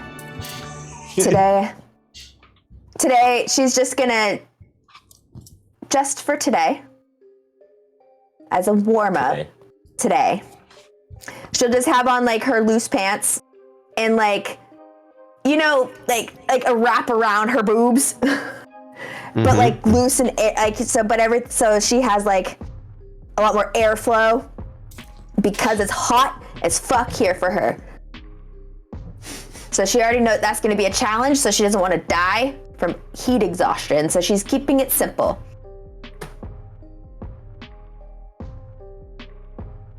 All right. So you guys will actually see the ridges on her back that you haven't seen yet. So we'll thanks for reminding me. Once we get outside, we're making your way outside. I'm assuming you're going to probably go out first before anybody else. Absolutely. I'd go out with Miss Sarah. And you're going to follow Thyra out? Okay. But I'm sure I would notice that stuff first. You guys, both the two of you are like, what? Just now waking up. What do y'all do? So you would have already seen she'd been kind of reserved about it. So this would be the first time you see it. We'll get to your role play as you're walking out beforehand, or in a second after. Sorry, my elbow hit the glass. Yeah, it could have been really bad. Yeah. Sindri and Merrik, What is your reaction to this drill sergeant from hell? AM wake up call. Yeah, I mean, Sindri's hyperactive at the best of times, so it might take him a little bit to wake up, but he's gonna be all for it briefly. Okay. All for it briefly. Merrik? Absolutely still taking the staff. You see an extremely disheveled Merrik, just rat's nest of a hair. Mainly because Echo probably likes to snuggle in it. Does that and he's like just like thing with your hair? Yeah, it's just like. Sindri, do you remember if we had coffee? He does remember, and yes, they do have coffee. Okay. But not I right don't now. think we're getting coffee first. Oh, fuck. And he's already gone. Who's already gone? Oh, I thought Connor's already gone, hasn't he? Yeah. Oh. Okay. And he's just gonna like meander his way out there. I don't want to do it. You guys go outside and you see Thyra already stretching.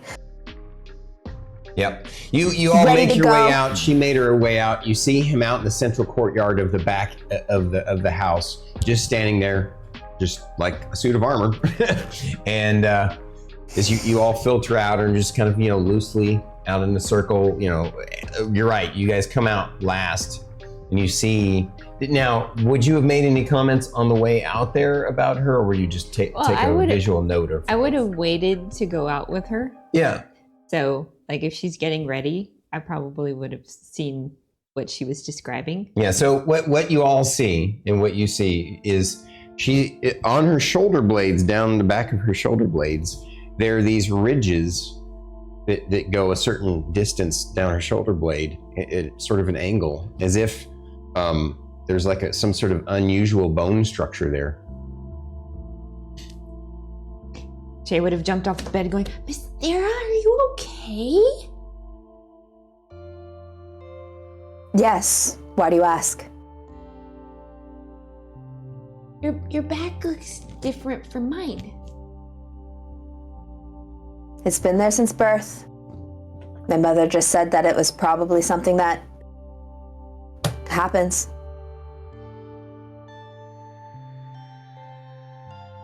Okay, as long as you're okay.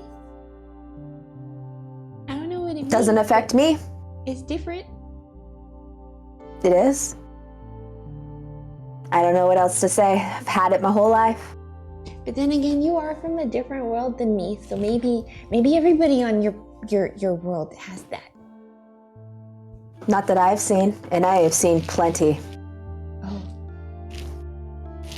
Well, you're the first one I've seen. All right, so you guys make your way out, and eventually, you guys, the two guys, come out and see they're out there. Shae's just kind of standing there next to. No, she's trying to like stretch. She's trying to follow Miss Thyra's lead. She's mimicking Thyra's stretching. You all now see Thyra's strange back, physical feature.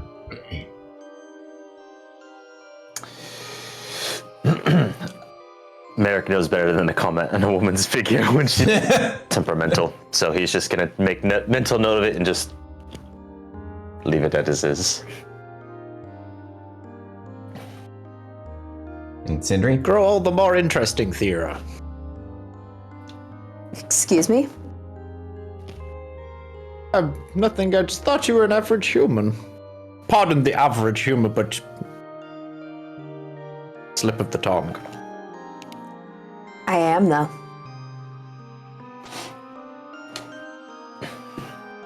Maybe. Father's a human, mother's a human.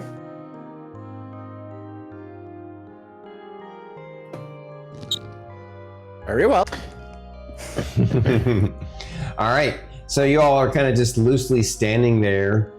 Thyra, Thyra would probably be the only one in some semblance of a formation. You're mimicking her, so you try and get information, but you don't know what line, so you're kind of off. And the other guys are just kind of, in the armor, Connor's just standing there. And as you guys just take a lot of time, eventually he pipes up and says, once you all get in formation, we'll get this show on the road. You will, from now on, you will address me as, yes, Sergeant, yes, sir, Drill Sergeant. Gross. Okay, yes, sir. Are we gonna have issues there, Miss Gomer? Each of you is gonna have a training code name. You are Miss Gomer. You right there are Mr. Pyle. He's looking at Merrik. Little guy there. You're Mr. Goober, and you're gonna be little Miss Pookie. And that's the way it is from now on, at least during your training process. But my name is Shae. Okay. Well, Shae, you're gonna have a code name, so memorize it as if your life depended on it, cause it might. You never know. Everybody get in the line. That's what I mean by get in formation. You stand there, you stand there, you stand there, you stand there, and stand at attention like this. He stands at attention. Do my Did you feet just need to make be Merrik together? Private Pyle? Say again, what? Did you just make Merrik Private Pyle? And I made her Private Gomer, yes. And I made you Private Goober, and you're Private Pookie. What is this reference to? Full Metal Jacket. Well, but what's funny is that movie actually was referenced to the old. There's an old TV show, and there was a guy named Gomer Pyle, and so Full Metal Jacket referenced that, and I'm going all the way back to reference that. So anyway. He was just with you being a sergeant. I couldn't miss that. He was just like,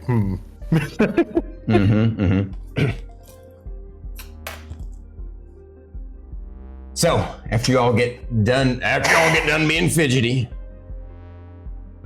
let's start off and see where you're at. We're gonna have to do an assessment before we get into physical training today. This assessment will be brief and meaningful. I'm gonna look at each of you and give you an estimate of what your chances are of doing any kind of meaningful damage to me in combat. And then you're going to do your best to do so. But we're not gonna, we're gonna do that after you have done the first part of physical training this day. The first part of physical training this day, you're gonna run around this building right here, this mansion, 10 times. It's approximately 1 mile from 2 rotations. So you're only gonna have to run 4 miles. But of course, during this time, we're gonna increase gravity here on the little plane, the little pocket plane of Mr. Abenaki. We're gonna increase gravity by 10%, so it's gonna be quite a bit harder than you're used to. So get started when I say go. Ready? What's gravity? That's gonna be mental training and mind training. You're gonna get that training later. That's not from me. You'll get that question answered later. Now, get ready. Any other nonsensical questions? Anyone? All right, get ready, get set, go. So she starts running. You follow after her. What do you guys do? I'm just jogging. I'm not running. Right. So Yeah. Steady pace jogging as well. So do you all, join her? I Follow after will her? start steady jogging for now. At Okay. my For pace. now. Go ahead and roll me athletics, all of you. God damn it. What'd you get? 3 total. 3. All right. Not 20. Good job. Okay, that's good job. fine. Good job. You So said what's athletics? the total? That'd make me a 23. You have a 16 strength? Yes. No, I thought you said acrobatics, sorry. Sorry, it would be just a flat 20. Oh, So I've you got have a a 10 10 in strength? strength. Okay, all right. Thyra, what'd you get? 15. Okay, and 16 for Merrik. all right. So interesting. Sorry, one more time. What was he had the best? So after just making it just around the corner of the house, you haven't even ended the back part of the house. You start huffing and puffing, getting exhausted. You're not used to this. You had some pretty good training with the scouts from where you came from, but you hadn't been there long enough to really get a lot of physical training. Surprisingly, the little one, he's like really raring to go. For some reason, he's fired up as if he had his caffeine already, and he's made his way around. Basically, the three of you loop around. You said you had a 14 and you had a 16? I had a 15. You had a 15 and he had a 16? So he actually is a little bit ahead of you, just at your pace that you're choosing, right? And the little guy gets surprisingly far ahead of you guys. But now, as you make your way around to where you're at now, and by the way, while you all have completely outpaced her, she's all like having to stop and walk and run, and suddenly you see Connor, this big, spooky, heavy-looking armor guy, seems to be clunking incredibly fast behind you, comes up and gets down in your face. Pookie, are you going to disappoint me today? Get your buns going. Come on, you can do this. I believe in you. Sir, yes, sir, I will disappoint you today. Multiple times. Well, at least you're not going to be disappointingly disappointing. Get your ass moving. All right, so once you guys make your loop around, yeah, go ahead. Do we catch up to her, like lapping her? No, you haven't lapped her yet. I knew what you She Okay. gets going again. She's going to get another check as she makes her way around. You guys are going to come around to the center when you basically. I said you have to make it 10 times, but I'm only going to. You have to loop it 10 times, but I'm only have you roll 5 times, and so except you, since you failed so miserably that first time. But all right, so now you guys have made your way back around to this center part. Go ahead and make me another athletics check, each of you. Including me? I'll notice that. You're gonna get to roll 2 because you got to make another one halfway around. Okay. Noticing that Shae's kind of followed behind a little bit. I'm gonna look at Echo and be like, keep Shae company. So I'll have Echo, instead of following me, will be up next to Shae and kind of like, almost like the carrot on the stick. Yeah. Like, just come on. Like he tried to lure me, like kind of mimic that same idea. That's Right. kind of the vision. So you do notice he's the little owl comes around and he's trying to encourage you to follow him. 14. You do much better and you make your way around to the center area. What did you guys get? We're gonna 25. be rolling. This is you rolling at the same time as them now. Overachiever. Okay. But she's like purposefully just trying to maintain pace. Like So you're she's pacing yourself, right? So what'd you get? Yeah. I got 25. Damn. Okay. And Merrik, 18. Sindri. 18. Wow. Okay. 12. Okay, that's fine. You're doing fine. You guys now are you're now as you guys are kind of outpacing each other in multiple ways. The next time you guys come around a loop, Connor, the black scary armor of death, starts running after along with you guys, and he says, "All right, Now we're going to complicate things a little bit. I need you all to try and keep pace with each other. You're out racing each other. This is not a foot race, you hear me? We're wanting to get you into a tight-knit group, a full unit. So you're going to have to work together. That means getting closer up, huddling up, getting in formation, whatever you want to do. Figure it out and work together to make this run work for all of you. Next loop around, make it happen. And he runs around, just outpacing all of you. And then comes around and he's waiting the next time that you come around. So this time, what do you guys do to try and create a pace with each other? Thyra just starts matching Shae's pace because she's definitely the one that's struggling. So Thyra just one step ahead of Shae, just trying to, but keeping her right here is Thyra, right here is Shae, and they're just gonna try to match Shae's. Gotcha. Real quick, normally, I don't like to interrupt. We're supposed to be chat dark, but this is a special thing. Your grandma says hello, Druid. My Nana. Yes, your Nana. Nana, I love you. All right. What? Don't interrupt you, Dad. I want you to chat in my chat more, Nana. I love you. All right. So back in character. So you are trying to pace with Shae. What does Merrik and Sindri do?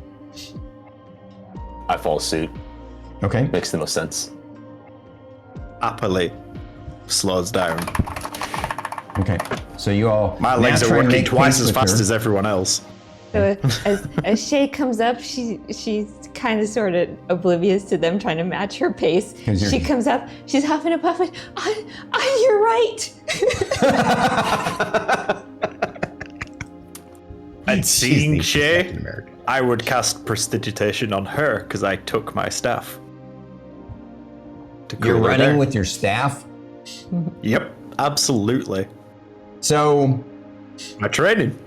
you're gonna be running. You're gonna first of all, you're gonna now that I know that I'm gonna be giving you minuses to your the first couple of ones. Okay, that's fine. But now that you're making your third loop around, running with a staff is not an easy thing to do. So what's gonna happen is you're gonna get a -2 for running with your staff, and if you want to try and cast a spell, there's gonna be actually a fail rate and. Because you're basically trying to do something that the game mechanics don't allow. Like you can move and cast spells, but running is like you're taking your whole action to do something. So actually, I'm just going to say that you can attempt to try and cast a spell, but you keep realizing, oh, I can't do this. This isn't working. You'd have to stop and cast a spell. Yeah. What I was going to say is because obviously we were a bit ahead, I would have stopped to cast that to let her catch up. But that way I'd be taking a breath for myself because, like I said, my legs are very short to be keeping pace with these two. Gotcha. All right. So you're going to cast Prestidigitation on Thyra? On Shae. Cool it down. Shae. I wouldn't cast it on her in this occasion, knowing that I wouldn't want to mess with her training. But because Shae's physically struggling a bit, I would help her out a bit as much as I can. Okay, well, just to be clear, Prestidigitation isn't going to help Shae at all, right? Because, like I said, the temperature is like the Goldilocks zone. It's roughly like 70 degrees. It's a super comfy non-temperature. She's not used to it, right? It's kind of warm for you. I mean, excuse me, kind of cool for you. You're used to a lot hotter, but it's easier to adapt, right, to being cooler when you're doing physical activity than it is the other way around, right? So for Thyra, just a thought on it. Huh? Does Shae actually have anything metallic or anything like that inorganic on? I'm wearing my backpack that has the rock and the journal in it. I have extra weight. I mean, it says I could do it to non-living material, which would be your clothes. But if it's not going to make much of a difference anyway, but I'd still do it as a, that's what Sindri thinks he's doing to try and help. Yeah, so Pelicanon, the way I'm envisioning this, the reason why bonus action spells wouldn't work either is because you're constantly running. So if you look at it as in rounds, each round you're using up your full action to run. You can't do bonus actions when you're just flat out running. If you do choose to slow yourself down briefly, you can. It just means you're gonna have to make an additional athletics check to catch up with the group. And so that's what we're gonna have to do. I'd 100% be happy doing that to help her out. Or okay. So in my mind, help her out. Of course. And so you're trying to do what now? Basically, just cool down her clothes a bit to give her a little bit more comfortability, seeing that she's huffing and panting, basically, because she's working hard. All right, go ahead and then, since you don't have to make any roll for that, but you are going to have to make an addition. You're going to have to make two rolls an extra for roll to check this time around, and we're on the third one, I believe, right? Yes. So everybody, roll me your third time around now.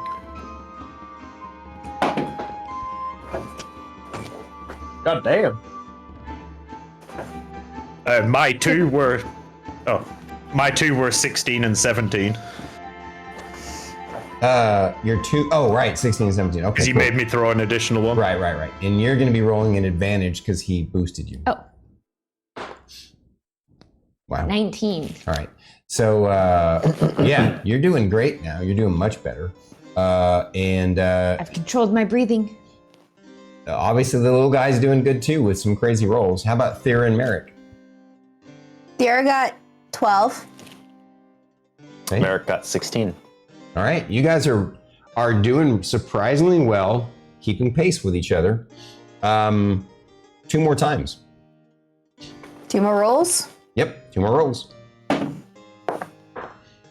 And I -2 off Donna, you said. 6. Okay.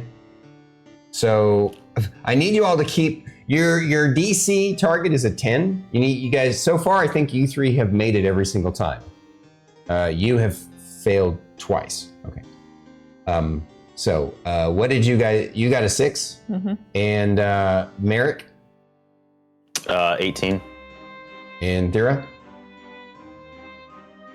17. All right, and Sindri. I rolled a 6, so that'd be a 4. You rolled a 6, so that'd be a what? A 4. With the minus 2. minus Oh yeah, two. because you got the -2 on your So this time now, Sindri's the one who's struggling and huffing and puffing. I'm and slowing struggling down. with Sindri. Okay, Mr. Sindri, we can do this. I think. All right. So one more time around, guys. Do I have to roll 2 since I failed? No. You're just trying to help. You're trying to keep pace with each other and stuff like that. Ooh. Last burst of energy. Sindri? 17. That's Nice. with the -2.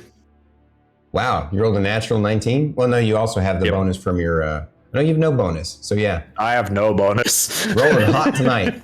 Thyra, 15. Merrik, 20. Jesus. 21. Wow, okay. You guys on your final 2 laps, you guys do great.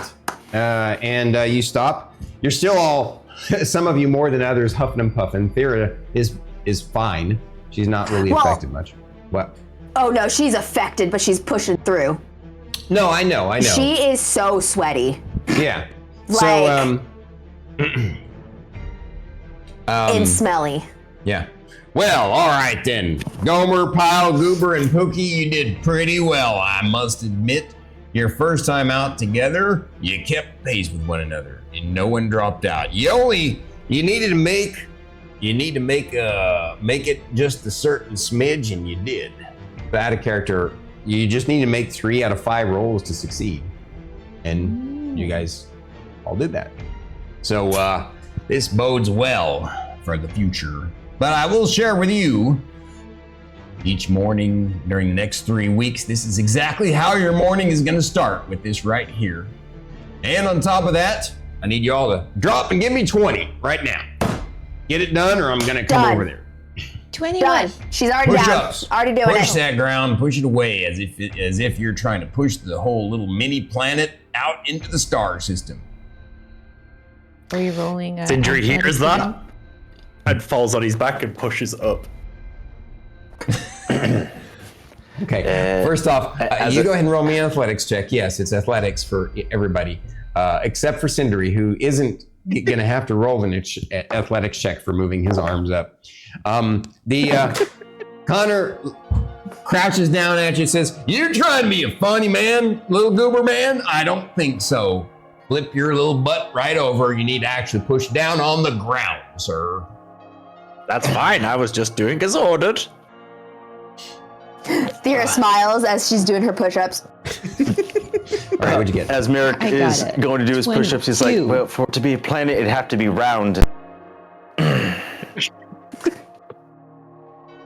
So then, so now he moves over to me. Oh, I guess we got 2 comedians in this place. Well, you know what? Just for that, all of you are going to have to do another 20.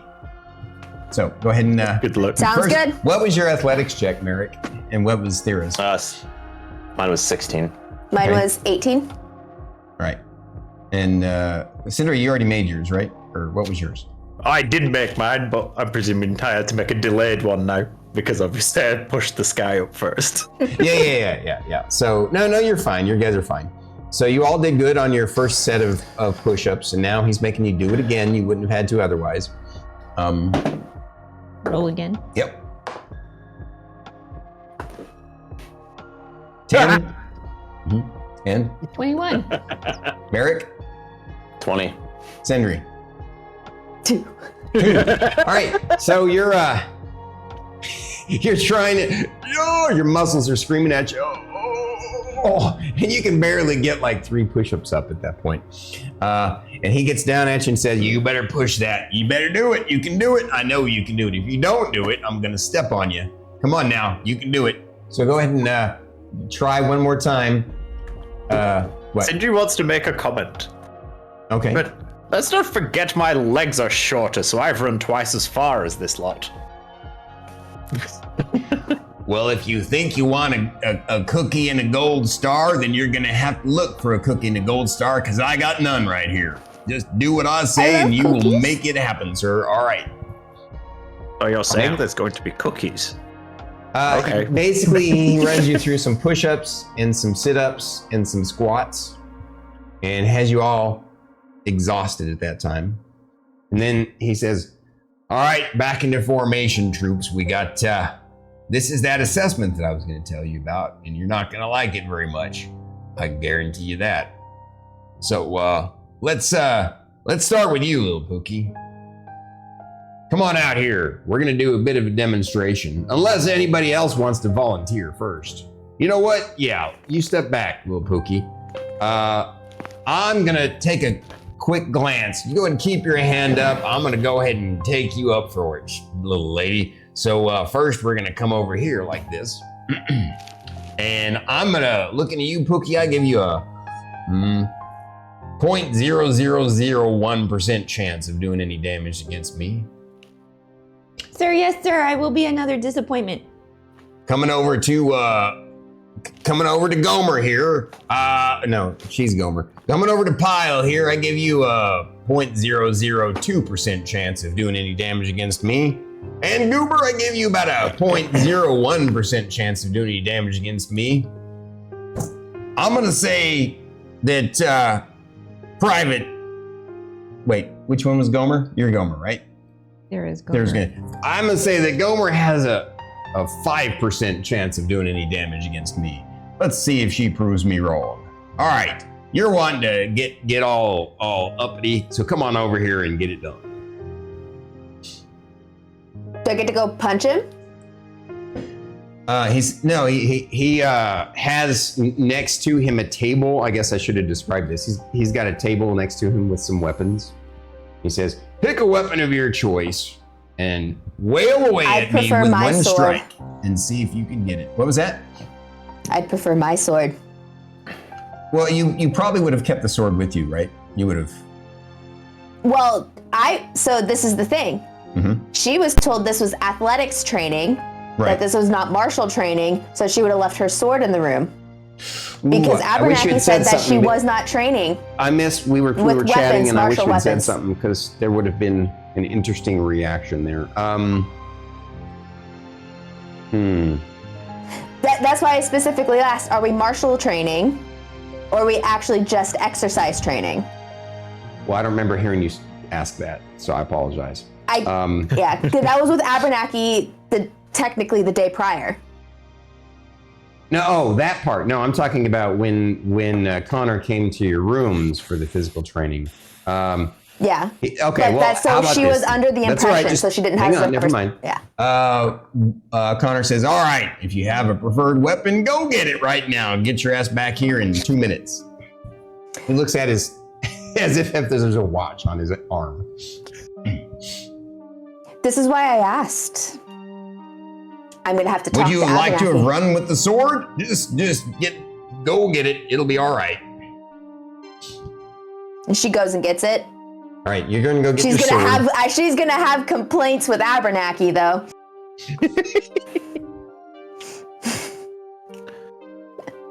She goes and gets it. She goes and gets her sword. I'll lean down to Sindri. Do you think she's gonna want to talk to the manager for everything? I take people. All I up know their is word. I wouldn't want that suit of armor right now. You're not there right now, Thyra. You're going and getting your sword. I know. All right. So eventually she comes back. You guys are all standing there fidgety, and Mr. Connor is there. All right, let's do the demonstration. So here's what's gonna happen. I'm gonna give you one strike against me, and then I'm gonna give in as just as good as I got, or probably more. Please keep in mind, I am going to be doing subdual damage. I do not intend to destroy my trainees, as I am wont to do, but we want to make sure that you don't die today. So that's what's going to happen. You have, like I said, I give you a 5% chance of even touching me of any kind of damage whatsoever. Let's see what you can do. And then afterwards, I'm going to give it to you so you can know what it's like to be hit by something of extremely higher experience than you. Should I have my armor then? Because I didn't know you were going to be hitting me. Because I thought No matter whether you're this wearing was just armor athletics. Okay. Clear training communication is great. So actually, your armor has already been laid out on the table. If you want it, it's right there. You went into my rooms. No, that's a copy of your armor. Just get it. Throws it on. Do you help her don her armor? Mm-hmm. Okay. If she lets me.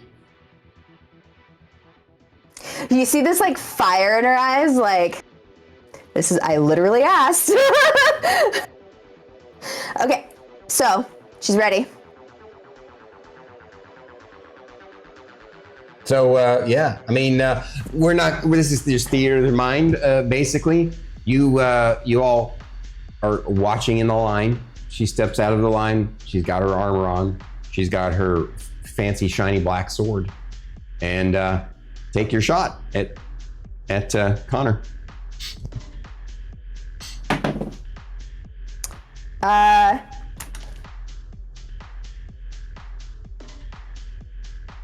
18. You feel your sword impact with him, and it's like you hit a mountain.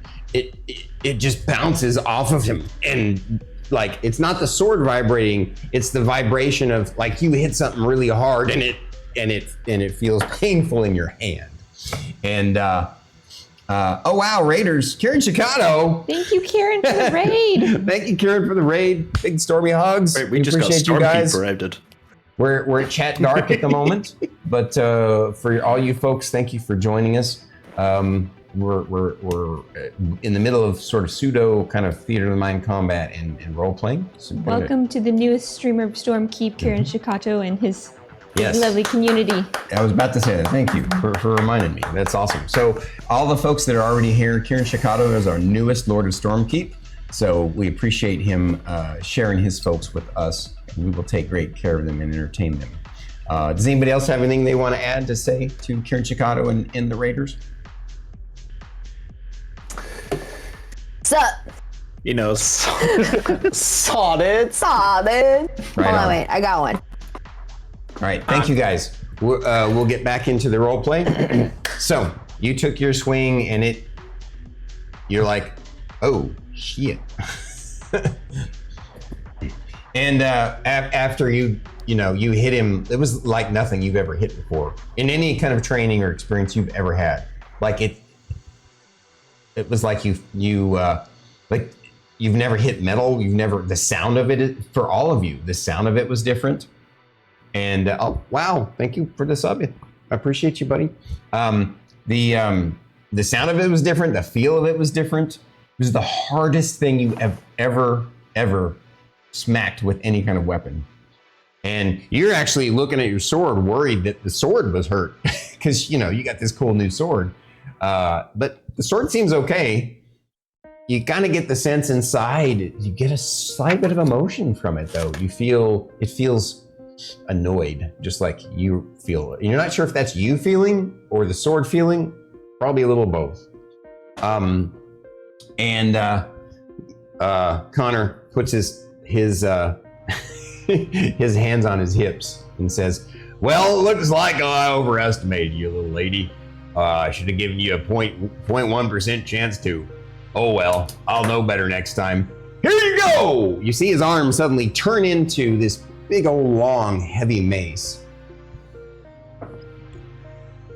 Easily wallops you upside the head.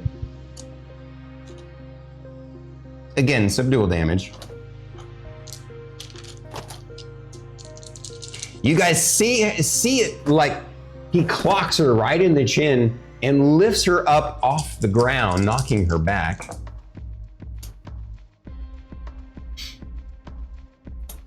Thank you for the follow. For 33 points of subdual damage. Which I believe knocked unconscious. Instantly knocks you out. Yes, he basically knocks her back and knocks her out. Shae's jaw drops. And just like as if on command, you see one of those spectral people come out and they got a healing wand. And, they juice her with a little bit of healing to wake her up and make sure that she's not injured or scarred or anything. All right. I gotta admit, I may have overestimated you, but I still think you have some incredible potential. And you're as Mr. Abenaki calls that thing you got there, your pet seems to, once you get that thing going and woken up, get it maybe, if you can keep it under control, I think you're gonna probably do just fine. We'll see. All right, who wants to go next? You know what, Pookie? I think it's your turn, little one. You can do it. Don't be afraid. Sir, yes, sir. All right, go pick up some weapons and armor. You guys help her get her armor on. Thyra A helps. rapier and a club. Okay. Sindri can't reach to help. As her shoelaces. So does he even try? You better not tie them together, you turd. Do you try and Definitely help? don't. You don't even try and help? I tried and help, but like I say, I need to be making her shoes are in good order. So Connor comes over to you and looks down at you and says, "Goober, are you having trouble getting up on that table? You know what? That's a failure on my part, a failure on my leadership. Next time, I'll make sure that we got some step stools for you. I apologize in advance. We won't make that mistake again." It's the second time the mistake's been made. Well, that was my mistake. So it's only one from me. You don't need to compound everything. She's kind of picky, isn't she? All right, so. He's the guy that told me to push this planet away. Shae stands there. She looks at Connor and she takes a swing. 11. Total. Yeah, so you just, Stab. yep, the blade just kind of it's like I described to her. You hit the hardest thing you've ever hit, and the rapier blade just kind of bends into it. And by the way, from both swords, you don't see even a scratch on it, on Connor. And he says, "Well, don't worry, I'll go a little easy on you." And he basically, his left hand comes around, turns into a club like yours, and She stands there, she's ready to take it. and she gets it square in the chest. You guys see her fling 10 feet. Let me go ahead and make sure that he doesn't roll a 1. Let's see how much damage. Just for funsies. Ouch. 42 points of subdual damage. I only have 20 hit points max. Yeah. It's subdual. You're not dead. I was going to say, that's like twice my hit points right there. Mm-hmm. And If it wasn't subdue, I'd be flat out dead. of course the spectral servant, juices you back up with some healing. Just to be fair, I'm not here to abuse you, but I want you all to experience what it's like to be hit with a death blow, because it's better to know what you're fearing than to fear it in the moment, in the heat of the moment. By feeling this now, it will benefit you in the future. I can promise you this. All right, you spellcasters, let's see what you got.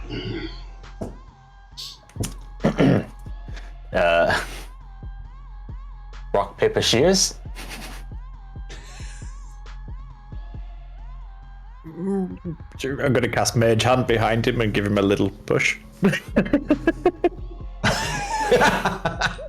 It obviously wouldn't move him much, but it'd just move his shoulder forward.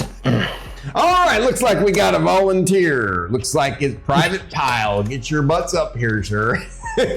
I see you stepping forward. By the way, I did notice what you did too there, Goober. I realize, of course, I'm going to make it extra hard on you just for that. You said one attack?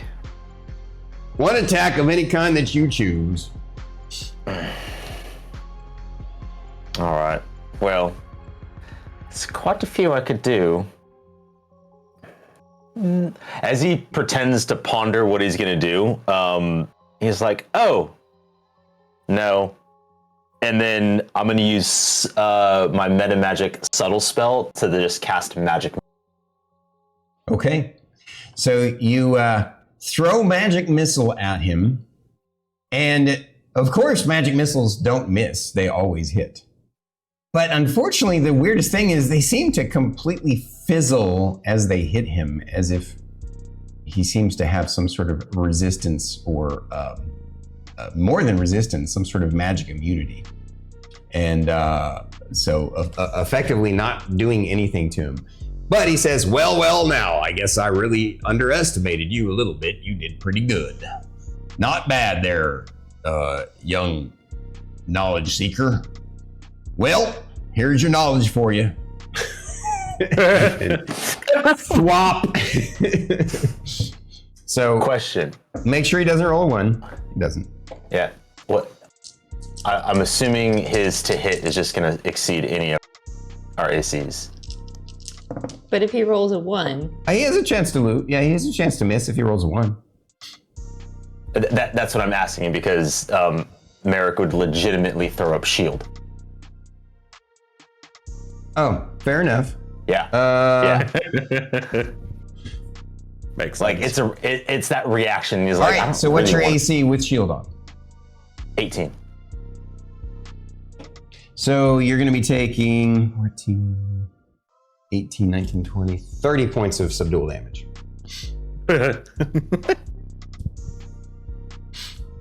All right. I was kidding about that going extra hard on you. Come on up here there, Pookie. You got this. No, wait, you're not Pookie. You're Pookie. You're Goober. As he's walking up, say Shay's on the ground. Well, no, you're fine now. You're back in formation. as he's walking up, he turns to Thyra and is like, I hope you can catch. Because I have a feeling I'm going to fly today. You think you hear a chuckle from beneath the black armored suit. Shae goes, you can fly?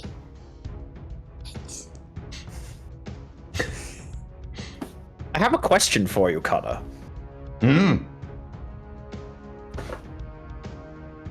Hit me first. I want to see if I can cast after being pulled back from the brink. Well, I appreciate you're wanting to get some learnings. I'm not sure I understand what you're trying to learn.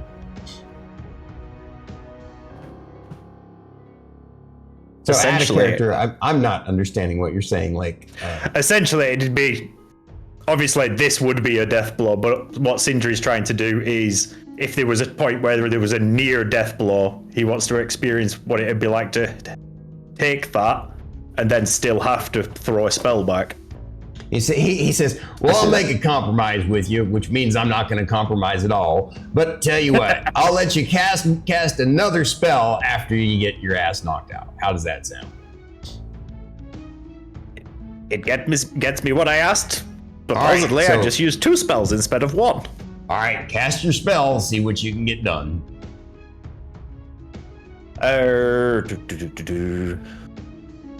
For the first one, I'm just going to use Shocking Grasp. But I remember which way around all my dice are.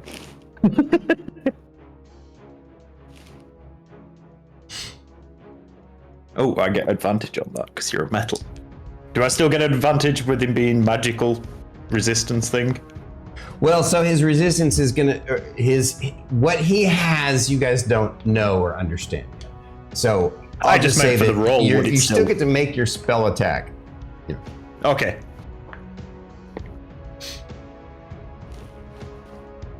That's a 4. I need reminding here. I forgot now to cast spells. So you roll a It's been while. d20, and your spell attack modifier is going to be. Gonna be your I proficiency rolled a plus your 6. applicable modifier. Yeah, it's your proficiency plus your charisma modifier. So 6. So basically, your charisma is an 18, correct? Yes. So you're going to So I add just 4 made to 6 proficiency, plus so 2 6 plus added to the roll. 6. So what'd you get? It's a 14 overall. 14 overall. Okay. Yeah.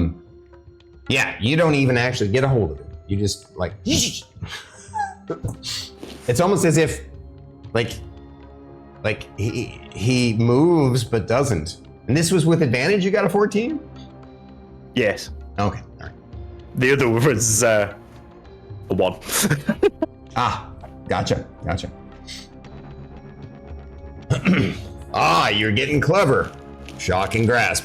Not bad. Against an armored foe, that's a wise choice. Well done. Here you go. I learned it from Wah! Mr. Merrik. With a hammer this time. Does he go up? And it wasn't. Does he actually?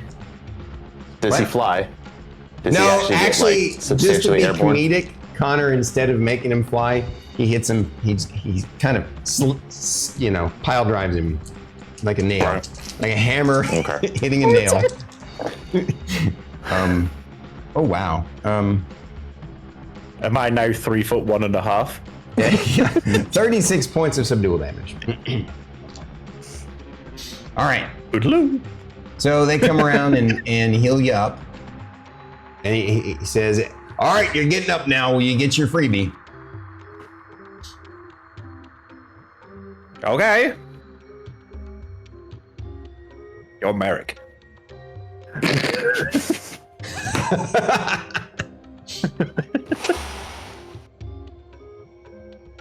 Come on, and I'll usher him forward. Like, yeah. Go Nat ahead. 20. Oh, You That's got the a nat hit. 20? What were you casting this time? Thunderwave. Okay, all right. The first person to Is hit the Thunderwave 5%. wait, All is right. Thunderwave to hit? I don't actually. I didn't check that. So go ahead and roll your Don't think damage. so. 2d8. No, Thunderwave is just a creates a con save. Oh, so it's not an attack roll? Yeah. Oh, well, then So did you need want to to make it something that was not Thunderwave instead? No, still Thunderwave. Okay. Okay. Are you sure how you're close just is he totally getting to throwing us? away the D20 for an epic moment? Jogging grass. No, Thunderwave. Okay. How close are you standing to us? Not close.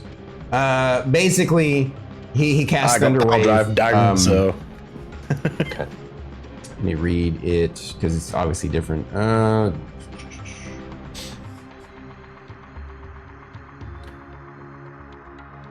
So you do Thunder Wave, and he doesn't appear to take any damage or move at all from it. Okay. So he made his save, but he also seems to have some sort of resistance Yep. or immunity at a certain point. You're not quite sure what. I'm going to let both of you roll arcane knowledge checks, though. Yeah, I would be intently studying, especially after magic missile fizzle. Merrik's first inclination is shield because he understands how shield functions in negating magic missile, but this doesn't appear to be shield. So Can I reuse that 20 roll? You want to reuse that 20 roll? No, sorry. Seeing as it wasn't technically a roll for anything. All right, you know what? I'm a generous DM. I'll give I was it to going you. to say you don't get. I'll give it to you. I'll give it to you. So, what'd you both get? 26. Wow, nice. 24. 24. Both of you believe that Connor the Construct appears, besides the fact that he's made of some unknown, incredibly dense hard metal, he seems to also be affected by some sort of permanent globe of invulnerability, which basically nullifies any spells of 5th level or lower from doing anything to him at all.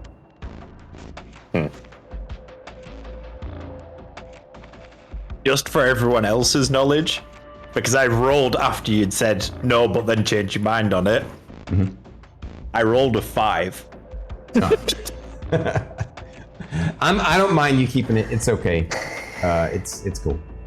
All right. So now he says to each of you, he says, all right, I know I've been harsh on you this morning, but I must tell you something special. You all have done very well, better than I expected.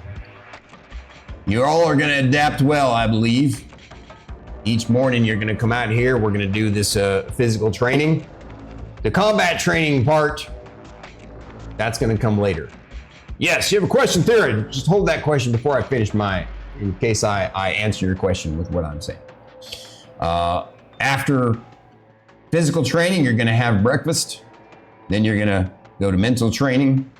After the mental training in the morning, your afternoon will be filled with combat training. And any kind of gear that you feel like you need will be provided of high quality normal gear. And if you have any questions, bring them to me anytime. I may be a rough one, but I try and be reasonable. Yes, Thyra, how's your time? So, in the mornings, I don't need my sword and I don't need my armor because we're just doing physical training, correct? That is true. Although I must admit, I recommend that you keep your sword with you at all times because your sword is a bit unique and it's going to be, you might want to talk to Mr. Abenaki more about that. He can explain it a bit more. But I don't need my armor. No, not until the afternoon. You're not going to be doing this little exercise with us every day, correct? No, this was just this moment. I needed to assess your capabilities and, again, give you all a special lesson. It's important to know if you're going to go into battle. It's easier to face death when you know how not to fear it.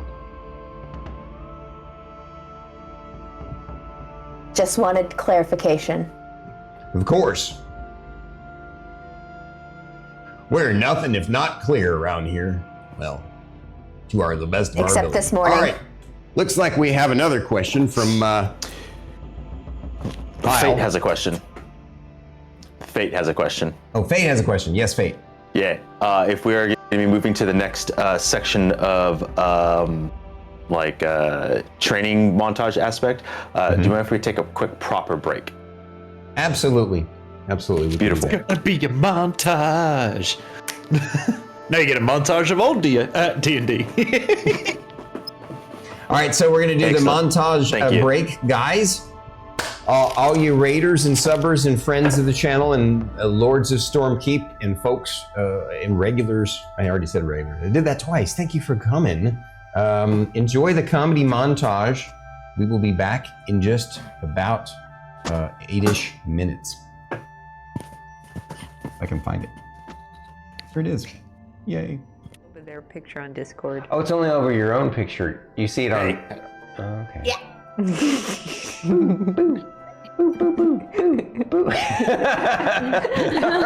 It's gone. This is the most saved my unconventional D&D stream on Twitch.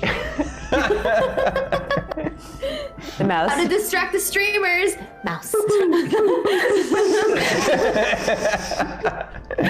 Oh, he's like my perfect kind of weird. I really like him. I feel like he's the kind of person that would tell Guar it's okay to pee on the tree.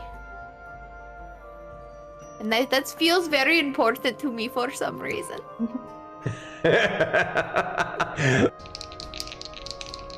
My hair is so heavy today.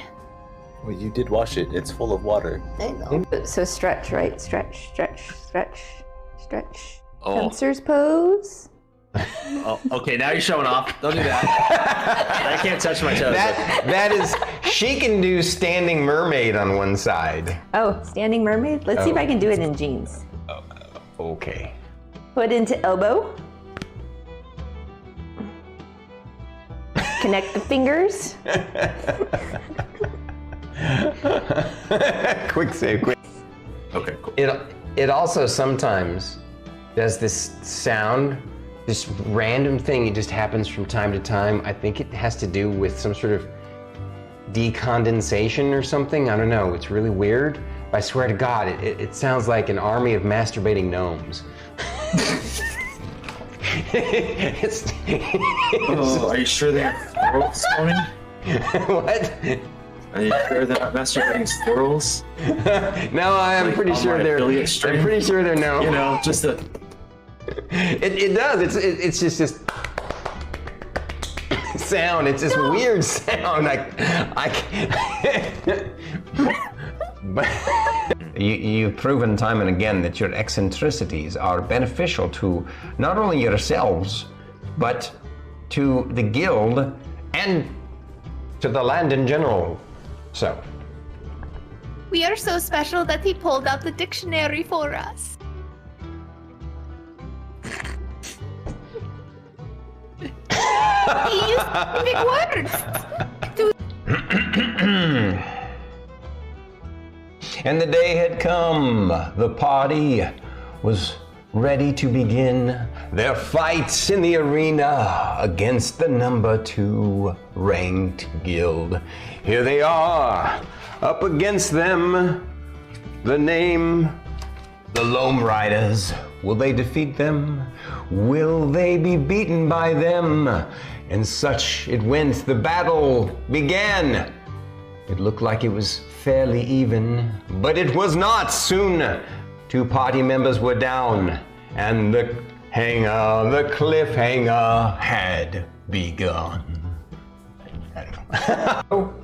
And you guys are awesome. Fight me. Let's go. All right, we're gonna. I did it too. You did it too. Yeah. We're gonna go chat dance. Here we go. Oh, man. Kids like. To me, is this wonderful? Wait, that's not how you do it. How do you do it? I screwed it up. I can't. Oh yeah, it's this way. It's called the dab. You need to do it correctly. Oh. I'm still doing it wrong. Yeah. All right, I'll let you take it away there. itsStarkitty. You forgot to hit play. Okay. And character we're gonna I add want cinnamon and a little The extra character, she wants pancakes now. Thank you. There's only one way I'll accept pancakes. Stormy's got to wear the outfit.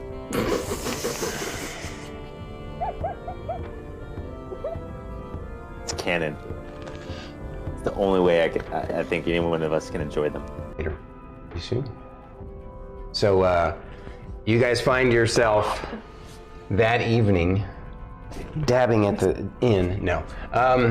You find That yourselves. is what Emmeline is doing. She's Yeah. dabbing from side to side on the stage.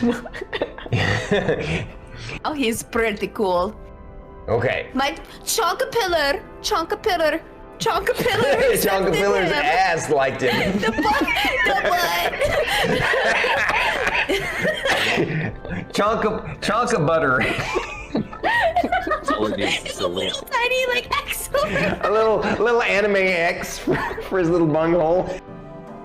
The ability to control those undead. Oh, that's right, because you did that before Bunky Yeah. inseminated us.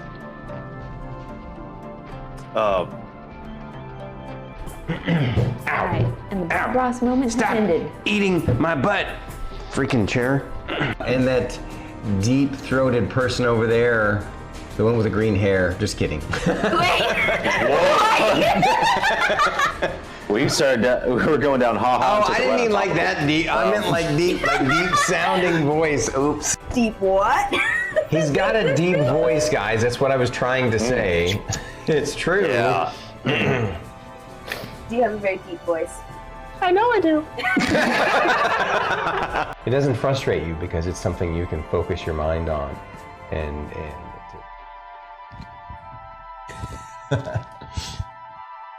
look at that. We felt like we wanted to come back a little early to show off to puppers.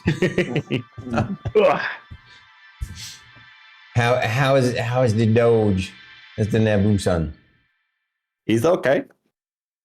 His ear's cleaning up nicely. There's still a little sign of the infection that he had, but overall, pretty good. Especially considering there's been no vets involved with it. What kind of dog breed is he again? He is a beagle, What was I gonna say? or as we call him, a bagel. Bagel. You're a bagel, aren't you? Yes? You go say hi to everyone properly. There you go. Druid's missing There. out on the That's nephew. where you're looking. Yeah, see? You can see everyone. Hi. Hi. You recognize now you watch telly, don't you? Yeah, we've been experimenting with leaving the TV on when he's left on his own for a bit. Uh-huh.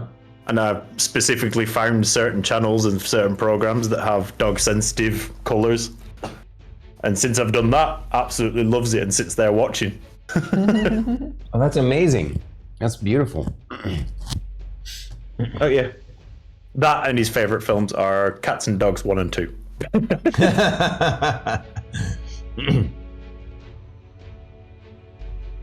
The bird, look, it's anti-druid.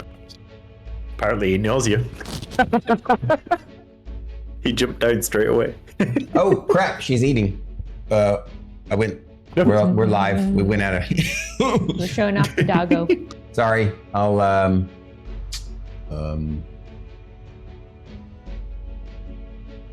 Yeah, that works. Thanks. Hi, Spiper. Spiper, good day to you. Welcome in, or welcome back, or just you've probably already been here. So we love you and appreciate you. So, sneaky news that I've mentioned to Druid, there's possibly another member of the BT family that's going to be taking up streaming. What are you talking about, Bobo? Nope. She ain't my family no more. Yeah, I was gonna say. I just corrected myself there in my head. No, my cousin from Australia, she's thinking about taking it up. Nice. Right on. I thought you were going to tell us that you finally got to the doggy cam for Naboo. That's also got something in place for that. If you give me a second. Sorry, Druid and Fate. He was showing off the puppers, so we thought. I don't know where it is. There is a little 4K action camera around here, and I was like, that'll work perfectly for just showing the dog up. Wow. So Naboo's gonna start streaming soon too, huh? If I had like a 6-meter lead that would attach to it, I could do a live stream from his point of view. Neato. Because I've got a harness that attaches to his back. Yeah. That's the camera I have. Oh, cool. But somewhere around here is the harness and all that sort of stuff, so you can clip it on under his head or on the back above his head. Hello? Have you come to say hello again? No? Okay. It has gone to do things. PT, what's your favorite cookie? Viper My would like to favorite know. cookie? Ooh. Now, I've got a very specific taste because I bake. So I make my own favorite cookie. And curry. Yep, I also do those two, and my favorite curry is my own curry. But so you start off with just a normal cookie dough, a little bit of seasoning of what's it called? You put your vanilla essence in it, and I also add some salted caramel essence in there as well. Bake, semi-bake the bottom layer. Then put some Nutella in there and a little bit of Biscoff on top of that. Stick another layer of dough on the top and finish baking. Oh, wow, that sounds yummy. That does sound yummy. It's ridiculously unhealthy, but it's absolutely amazing. What do you call this cookie concoction? I call it death by cookie. You can No back to cookies. Yes. Hello. No, I knew I shouldn't have picked you up that way around. There. Look. Auntie Druid and Uncle Faith. Hi, baby. You saw Auntie Starkitty and Uncle Stormy before. Look at the baby. He's he's indifferent. Oh, what is it Andrew's doing? Look at the precious baby! Look at the precious baby. That was actually taken from a soundbite of me talking about Naboo. Look at the white face, though. You're getting white face, boy. Here. No, not the microphone. Here. Here. There you go. Look at his little face. He's seen you. Hi, baby. He's like, what is this? Why is there 3 TVs on one TV? All right, you guys ready to get back to it? Yeah. You may go if you wish. So, there's one more little bit of role playing that I want to do during the of course you guys go back to breakfast. If it's okay, I'll exposition some of this. Oh yeah. You guys go back to breakfast. Then you go to your first class, your mental training. It's going to be in the library, and in that instance, you're at breakfast. Connor lets you all know when you're done with breakfast. All together as a group, go to the library. Mr. Abernathy will be waiting for you there. And once you meet up with him in the library, he's set up with some tables and library style chairs, and basically he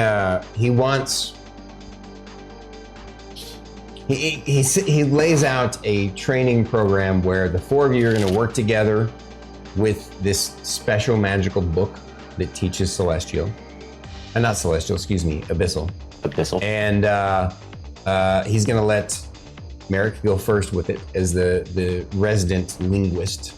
and then Sindri next, and then Thyra, and then you. But you're all gonna actually try and help each other understand round robin style. He also, next to the tables, he also has some chairs laid out in a round area, just kind of, and so he in a chair in the center, and you know, it was typical kind of college style class setup. And he effectively is going to have you guys work on this book together, and he wants the two of you to continue what you've already started, basically after dinner. Yes, working on her learning Celestial. And so what will happen is we'll just do some.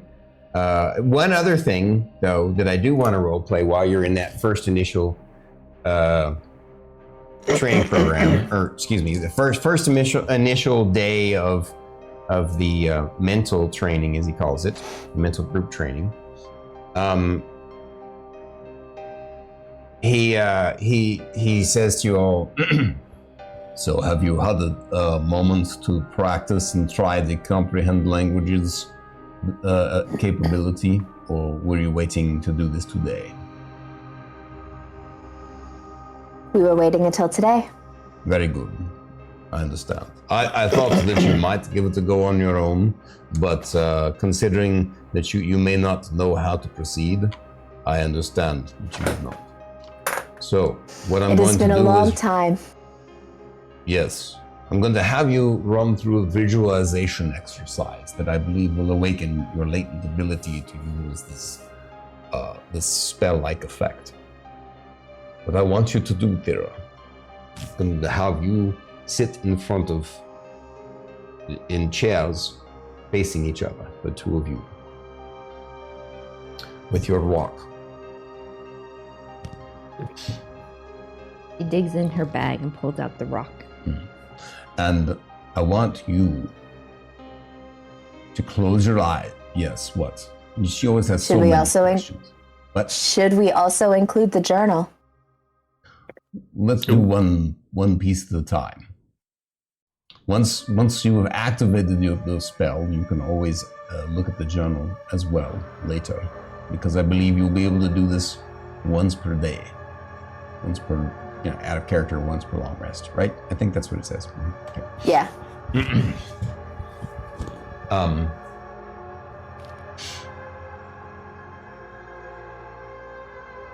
So,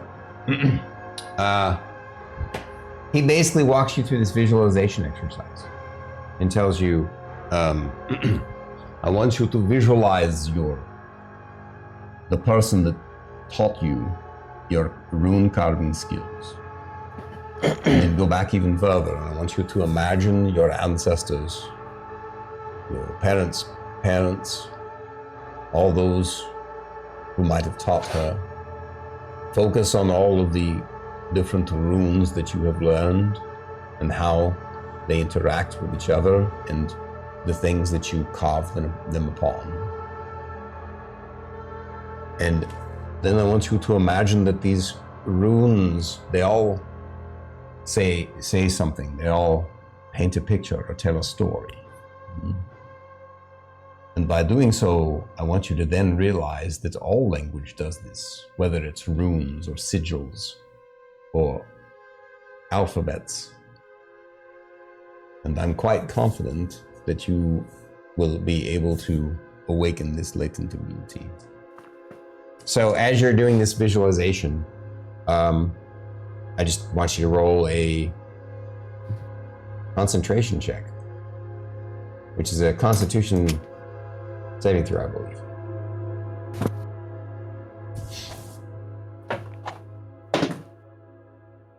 $19. You are shocked by how easily this comes back to you. This is one of those lessons you learned as a little kid and you kind of glossed over, and you just kind of practically forgotten that you could do this. But now that he's helped you visualize it, you remember the lessons well with your mom, and you're happy to have this moment to awaken this ability. And sure enough, you're able to cast comprehend languages. And but I'll say that since this is your first time reawakening it and reusing it, you can only do it briefly for just, I guess it's probably a minute per level or something. It just says it's a first level spell. It lasts for an hour. Okay, it lasts for an hour. Normally, from now on, not from now on. In the future, it'll last the way it says. In this moment, it's going to last 2 rounds based upon your proficiency bonus. Okay. And you look at the rock, and you understand it is druidic, and you understand the strange language that's painted on it, and what's painted on it is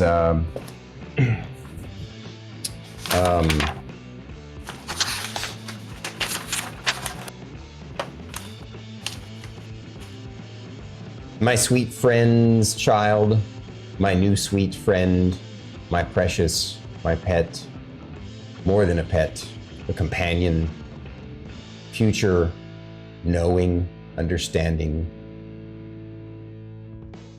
and all that entails taking care of others and being taken care of emotionally, all wrapped in this wonderful bundle in the cold, hard stone. My favorite. It shall be protected. It's like, again, lots of little runes and sigils all over, just written all the way around it.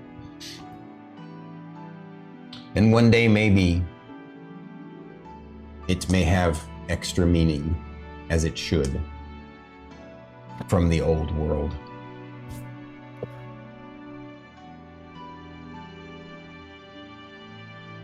And I can't repeat that because I made it up on the fly. So you'll have to get it off the bot. I basically got half of it. My new sweet friend, future, knowing, understanding, favorite. It shall be protected one day. One day, maybe it should have. I can't read my own handwriting. That meaning as it should. Watch the VOD. Yeah, we can't read that either. I'm going to say, looking at it like that, I need glasses. Those won't even help you. No focus. One day, maybe it should have. Extra meaning from the old world. Oh, there, yeah. Extra meaning from you. You get the sense the way it was written, because at the end you realize there's one more word as this, as your spell ability phases out in that second round. There's one last word at the end, and it looks as if that one last word is like a signature. So this was a quote that was written on this, and the signature says Milo, M-I-L-O.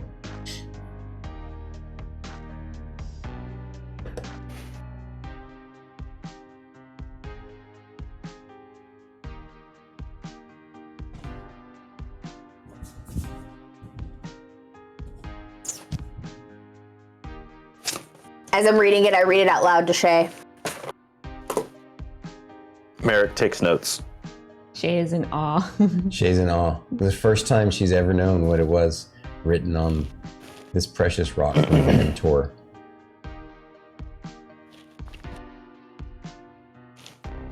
And as she finishes, she goes, "Who's Milo?"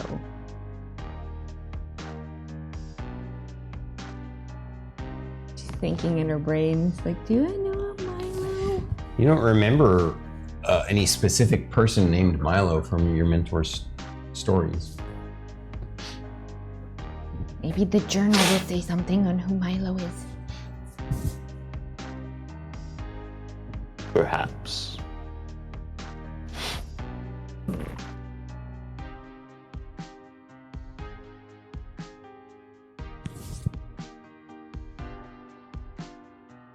Thank you, Miss Sarah. You're welcome. And So I thank you for... Oh, sorry, go ahead. I apologize. You were so quiet that I didn't know you were still talking. Go ahead. And thank you for giving me the opportunity to relearn a lesson that I have forgotten.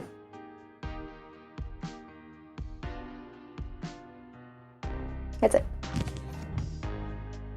So, you guys, after you guys do that,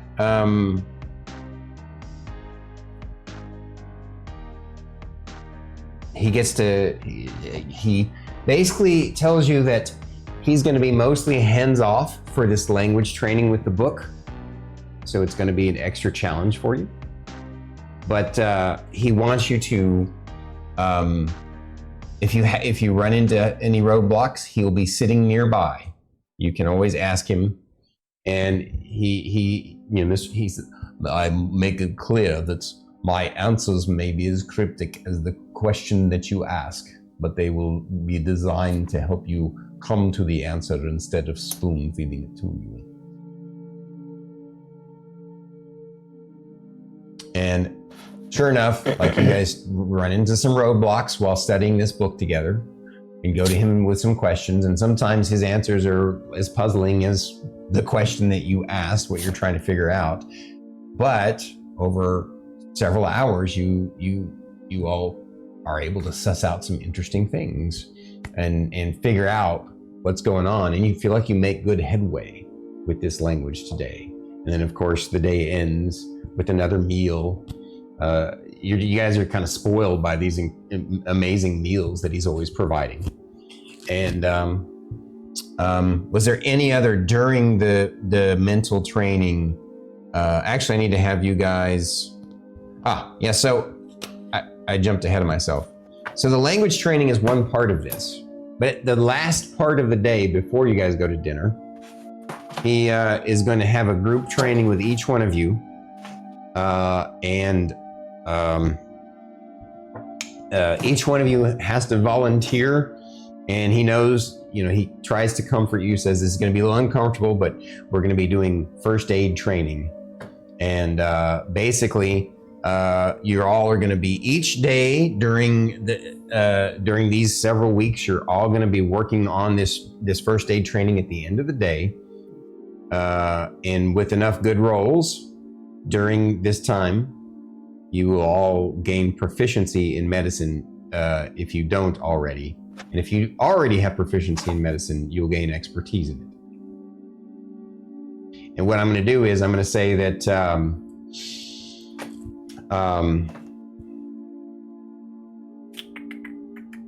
I'll have to come up with a neat system where the medicine check actually does some kind of healing, and base it on the roll. Maybe we can round robin talk about it, the five of us, at some point, and come up with an interesting system. Or maybe we can find something online where the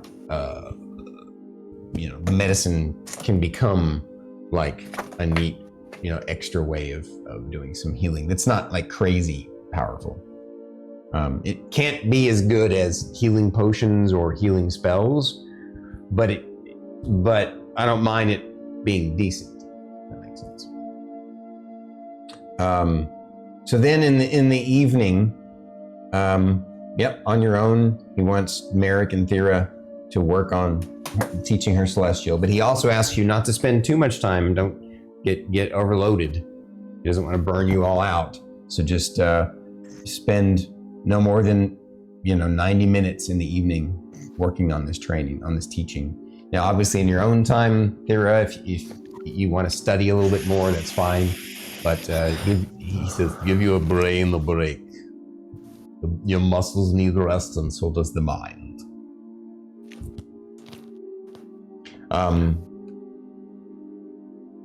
So let's do the training montage. We're going to basically have the 3 weeks, and I'm going to have you guys. You're going to need to get best 3 out of 5 rolls effectively to hit the targets that I'm looking for. The language part is going to happen over that 3-week period of time, regardless. It's not going to require rolls. Okay. I will say this: during that time, Merrik is impressed how quickly she picks up the celestial. It's as if she was born to it, almost as if it was her. In fact, she picks it up in such a way that her accent of it, right, is better than his, as if it was natural to her to speak this way.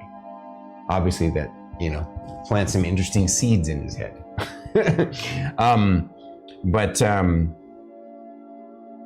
Yeah, for now, let's just do the first aid. So there is a chance that you will fail and not get this boon that I'm giving you, but Medicine check? yeah, I'm gonna have you all do a medicine check. Best 3 out of 5 rolls. For those who don't have it, you're just rolling the die roll plus your wisdom, right? Without the proficiency add-on. 16 for my first roll. Okay. Sindri? 4 for my first. Okay. 7. Okay. You're actually fine. You made yours. The DC is a 5 for this. So what did you get over there, Merrik? 17. Okay. Next. 23. 18. 15. 9. Okay. Again, 5 was the DC, so you're okay. So far, there's only been one. You only have to get 3 out of 5, too, so keep that in mind. This is the third roll. 12. 21. 12. So because you're shooting for expertise, your DC is a 15, so you didn't quite get there for this one. What did you say, Thyra? 21. Nice. Merrik? I have 3 wins. 12. You're good, Sindri? 7. 7. All right. So again, the DC was 5.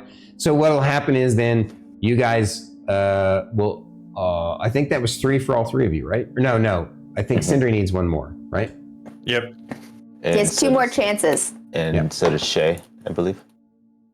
That was a 3, so that makes 4, so that's another fail. 15. Give Down to one the more last die. opportunity. 1 15. more Your DC opportunity. was 15. You got 3 out of 5. You will now have expertise in medicine. Sindri, what'd you get with your 5th roll? 19. Perfect. So all of you will now have proficiency in medicine. I thought for a brief second I were going to miss out on that, especially after failing so badly the first time. Well, it's gonna be even tougher. So again, during that same 3 weeks, he's gonna help you guys focus some training for each. He basically assesses you for your primary skills that will be useful, both in adaptability in the world and in general adventuring, questing, accomplishing things, right? And he determines the following. He believes that Shae should be the party member who focuses on survival. Not much of a surprise there. He determines that Sindri should be the one who focuses on sleight of hand. He determines that Thyra should be the one to focus on athletics. And Merrik should be the one to focus on investigation. And so if you guys can make your rolls, hit your DCs for each of these, then you will gain expertise in those abilities. 3 out of 5? Yeah, 3 out of 5. The target is a 10. DC 10.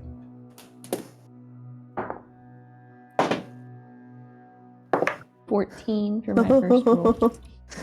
14. All right, good. Again, the DC is a 10. So I got a 7 okay. for my first one. I lost. Sindri? 17 for my first. Merrik? 23. Okay. 24 for my second roll. All right, good, Nat 20 for 26 total. nice. So Sindri? DC is 15. 10. Yeah, no, the DC is 10. 10. Even for expertise? You're shooting for expertise in this ability Expertise. that you already have proficiency in. Got it. Okay. He's giving you Okay. specialized training, and it's very I'm good. just making sure that I got the 15. Sindri? 15. Okay. 22. Couldn't remember them. Is that 3 for each of you then? Or is... 10 No. for my third one. 2. Okay, so 2 I need to for get the two one of more. you. Merrik, have you hit 3? Yes. That's Last two one on was a two 16. rolls. Okay. Got So a 10 for my third one. that's the DC? Okay. So, all right. So, holy shit. So, next roll for Sindri and Thyra. 23 for 11. me. Sorry. 11. All right. No, that's right. And then, Uh, yeah. So that's your third for both of you, right? Yep. All right. Yep. So what you guys remember what expertise does? It basically it allows you to double your proficiency bonus. So instead of adding, 2 because your proficiency is currently 2, you add 4, plus your relative modifier.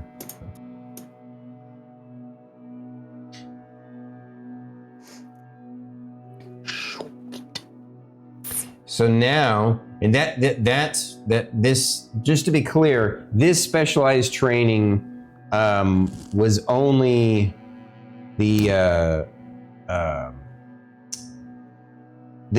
required. Well, the language training requires the full amount of time, and the first. Basically, it requires 3 weeks of training. But now, once you guys have moved on from this, it's been a tough 3 weeks. Your especially the physical, all the running and push-ups and stuff. But I will say that it doesn't necessarily give. Actually, let me think for a second.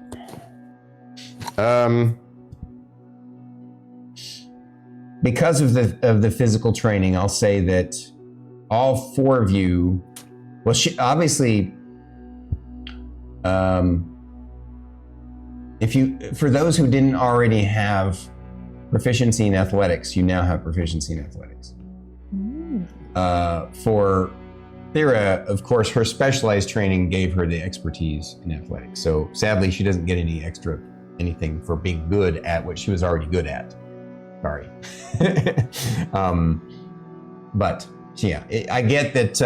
So basically, that means that for the mages and the ranger, you can now roll your proficiency plus, whatever you're applicable. For Sindri, it's just a 2, but because it's his proficiency. But I forgot what your strength is, Merrik. 12. Yeah. So his So is a plus 1. 3. So or 3 now. So all right. So now the next part is going to be the next week of training is you guys going to get together with Connor and basically you're going to be doing individual and a group combat training with him. I'm not going to make rolls for this one though. He's not actually going to be, you're basically just going to be trying to hurt him and effectively,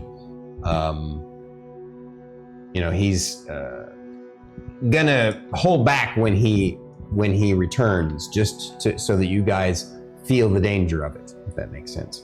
But it's mainly just imagine, it's like the training dummy style training, only with a live person, right? And it's the you get it. It's the actual kind of training that you can do. But and there won't necessarily be roles for that. However, at the end of that week, actually, let's see. I have some notes here. So for Sindri, one of his focuses he's going to be doing during that time will be the repetitive casting of his spells that he knows to hone his technique. For Merrik, that's that moment I told you about where he's going to be learning.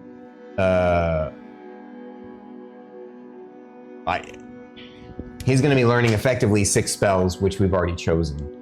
And some of them. During that training, Mr. Abenaki says to you, these 3 spells are the ones that I've chosen for you to put in your book. You need to have some versatility in what you do. You can't always be thinking of only the combat spells. But there is also one particular combat spell that I do want you to learn that you may have underestimated. So I will give you 2 spells that are not combat and one that is, that you can put in your wizard's book. The combat spell is Grease.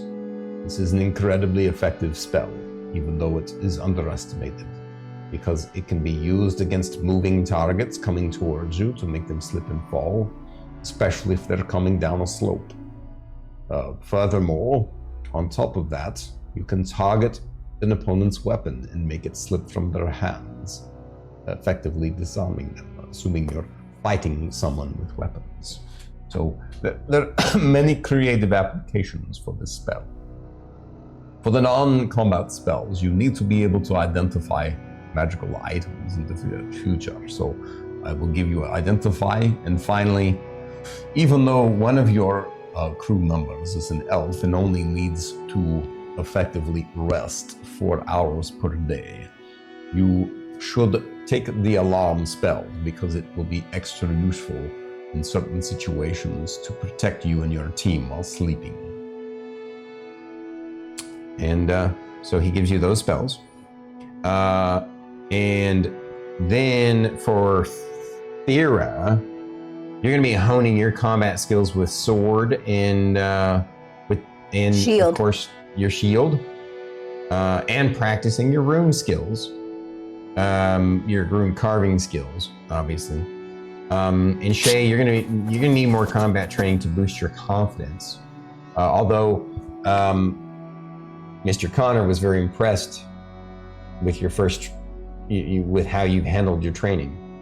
Because initially you came off as very timid and afraid, but every time in this training, you've stepped up to the plate, brave and bold, and so he accelerated your training. So the next part of your training will be practicing your stealthy guerrilla warfare tactics.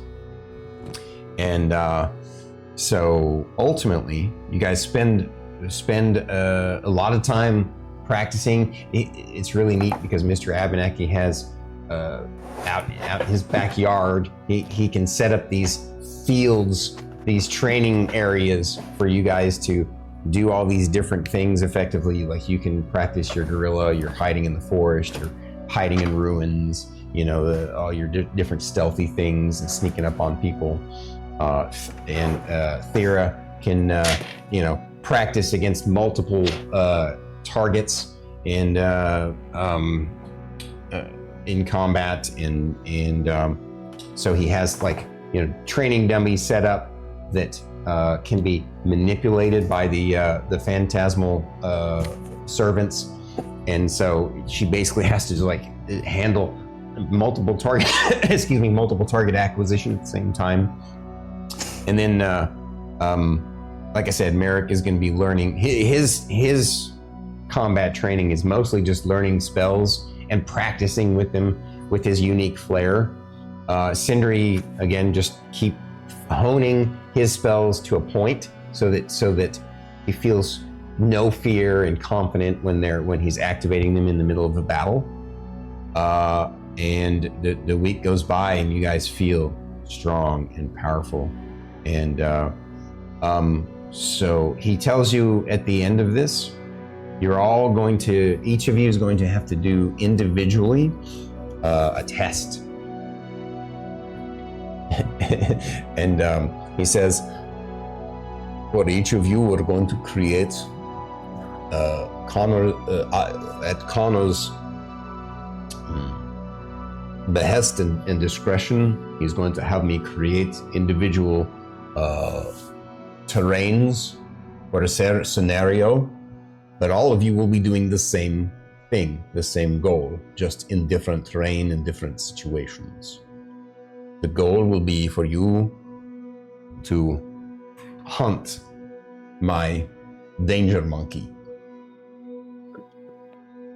It is what you would call a dretch. A dretch is a type of demon. And I have captured these creatures are some of the scavengers that sometimes get trapped floating through the supernal firmament and find their way into my vortexes. They are basically the detritus of the realms. How they somehow make it out there is perhaps a mystery, but we will discover in the future. But as part of what I do, I study them, and so I keep some of them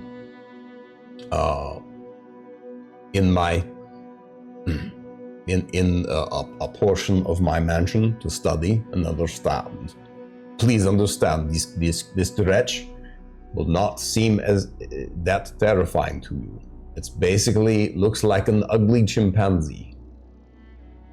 But Whatever that is. It is not a happy little creature. This is a demonic entity that would rape and destroy and rip your soul apart in any way that it could. Its sole goal is to tear and dominate and destroy. It is a manifestation of violence and awfulness. So you will be, each of you will be set in your own terrain and your own situation and have to hunt one of these danger monkeys without any knowledge about what they are about, other than what I've told you they look like. It will be a challenge for you, but with your training, you will do well. I am confident in each of you. Once you have proven yourself with this final individual test, then you will take on the Dungeon Dive Training Challenge. That will be your final push forward, the next level in advancement. And I'm quite confident that you will find an awakening within yourselves from this final task and test that I have for you. And if I'm right, and it does, then you will gain understanding about yourself and your abilities. And I believe you will also gain control over your portal movement, your realm movement, as it were. And finally, at that time, I will share with you a little bit more of the mystery of what you have found yourself in, these realms, the final secret that could be quite terrifying to you, but it will be necessary for you to move forward.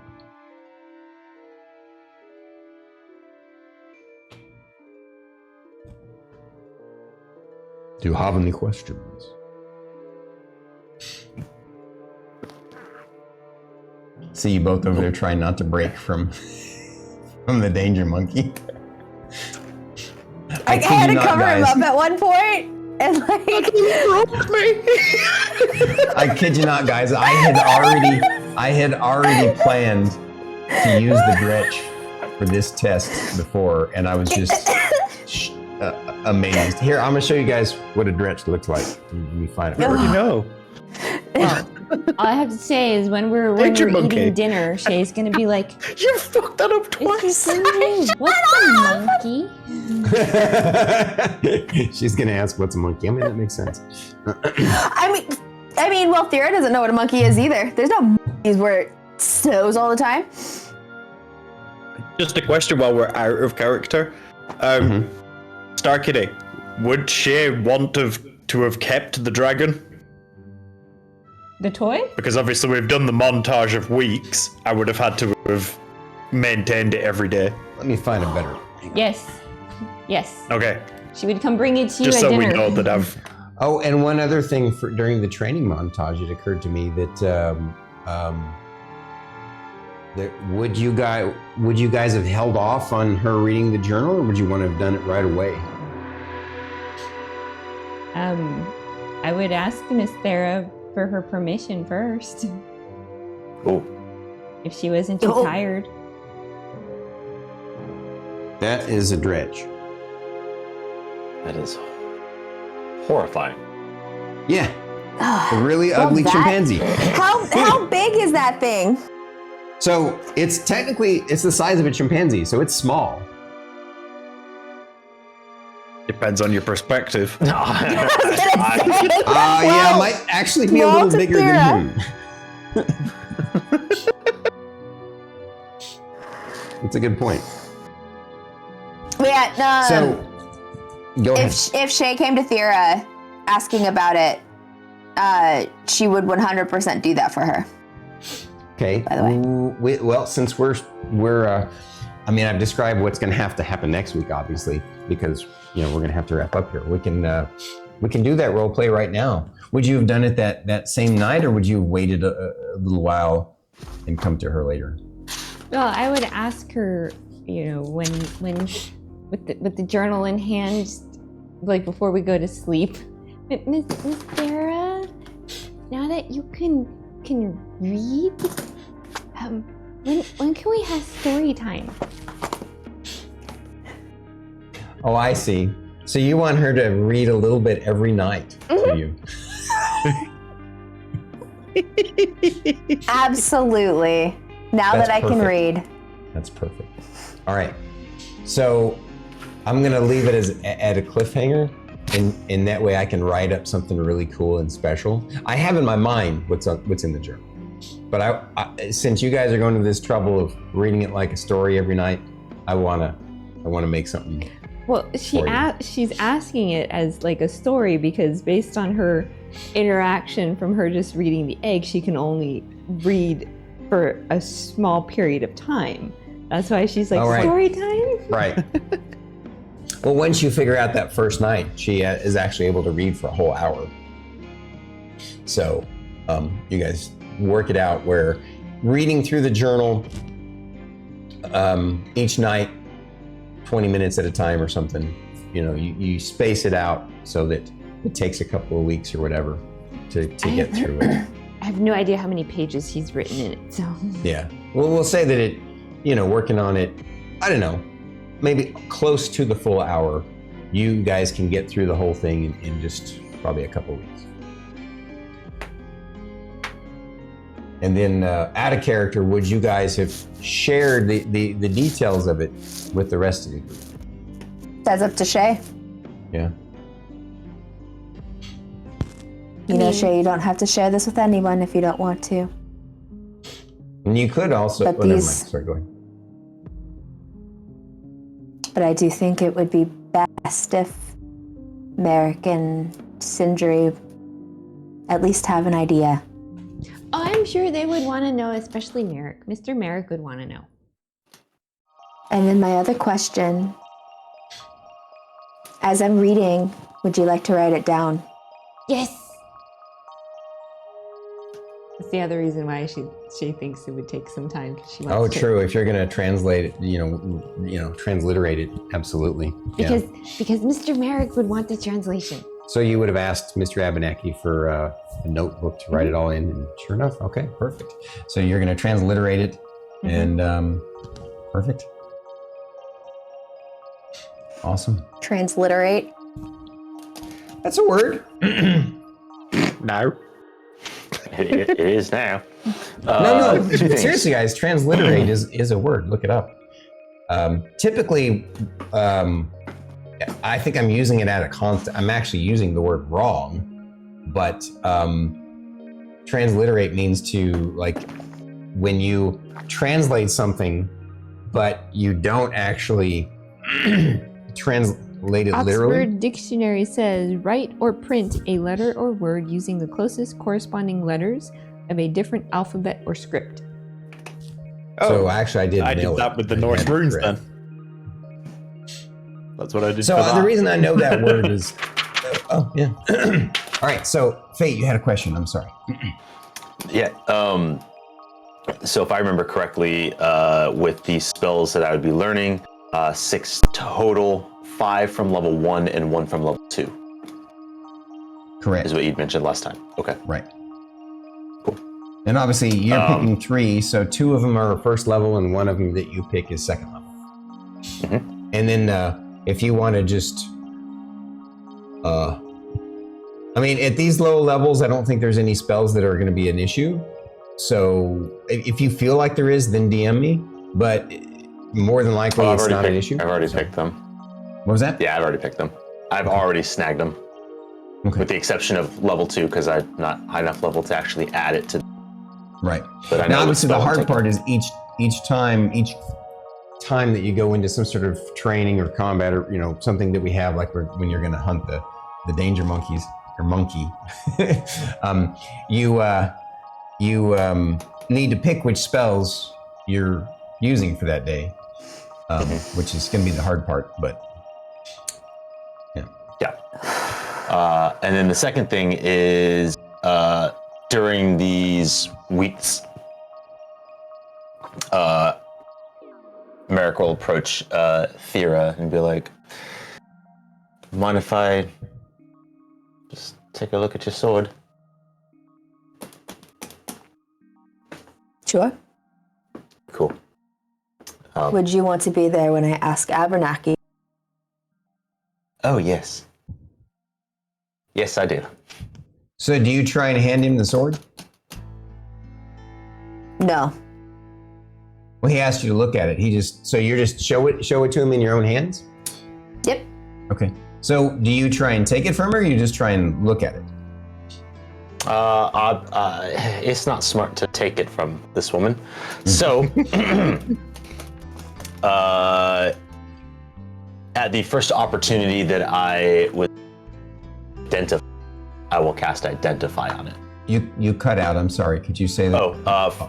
The first opportunity that I have to be able to cast Identify, I will cast Identify. So I imagine at some point within these 3 weeks, I will have finally copied that in, and then that would be you actually try it multiple times, and it fails every time. And you ask Mr. Abenaki about that, and he says, well, you may find that some magic items of particular potency may be resistant to your capabilities with that spell right now.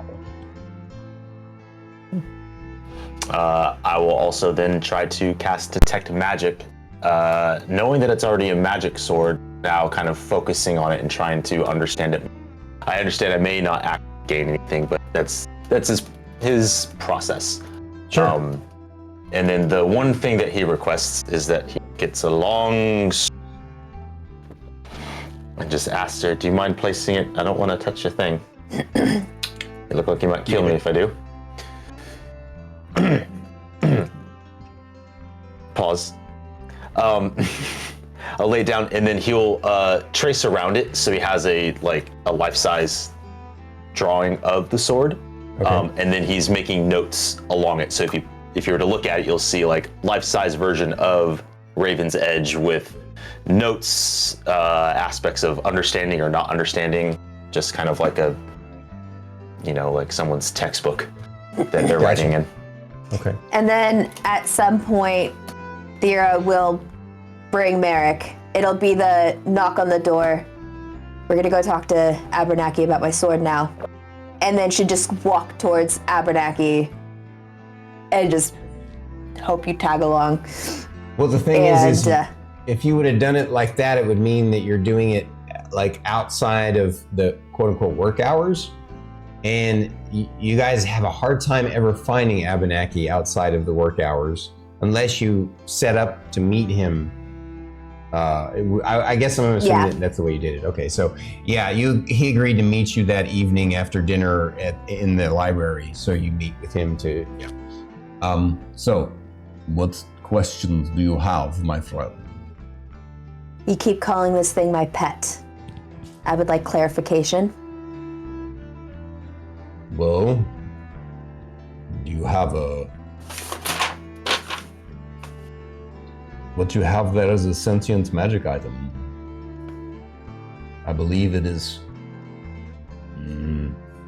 still not completely awakened, though. There's only so much that can be gleaned from it. until it's ready. It resisted my studies quite a bit.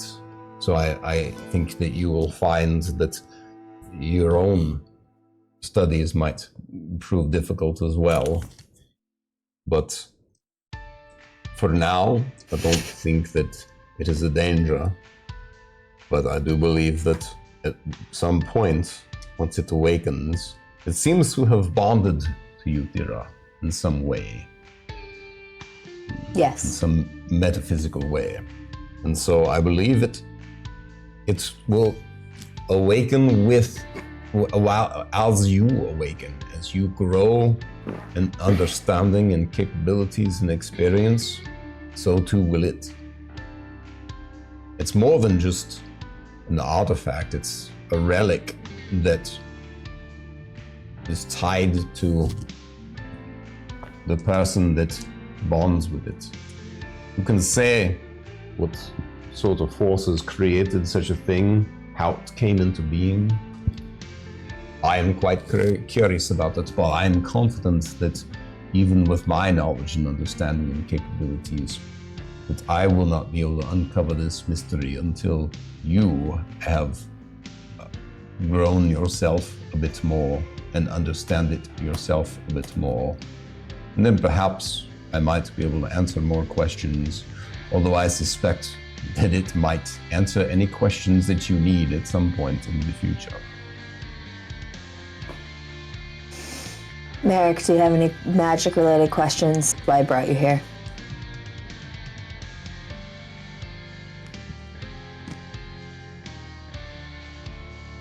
You want to? I'll let you roll an arcane knowledge check. Yeah.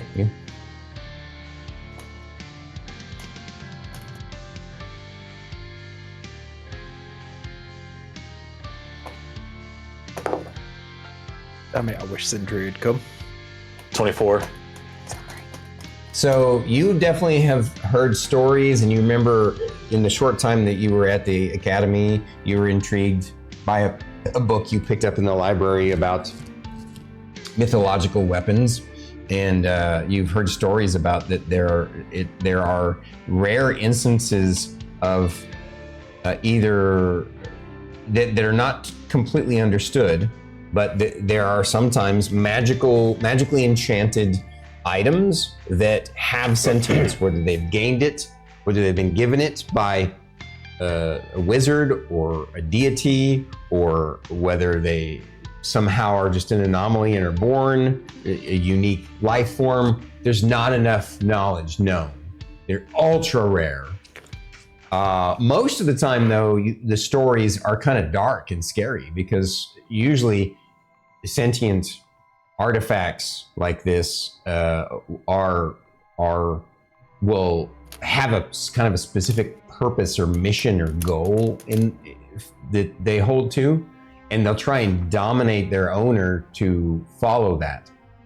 But you've never heard any kind of story about one that is only kind of semi-awake and can't already communicate, and it isn't, this thing obviously, even though it's magical and it has some weird effects, it acts like a regular sword right now. It's not like it gives her any extra, she has shared with you that it doesn't feel any better than a regular sword to her. But since Mr. Abenaki kind of gave you a clue that maybe that might change in the future as she grows, you've never heard of anything like that. But, you're also young and inexperienced, and, even with your high roll, you did pretty good. You're like, it's interesting. So. Yeah. Is he giving him acupuncture? What was that? Me just messing with him. He was pointing at me the entire way through that conversation to come up, and I was like, just wait. Just while I was petting him, and then he carried on doing it, so I was like, fine, come up. You're pest. So, was there any other Fiddly stuff, pest, but a pest. interesting stuff that you all wanted to go over about?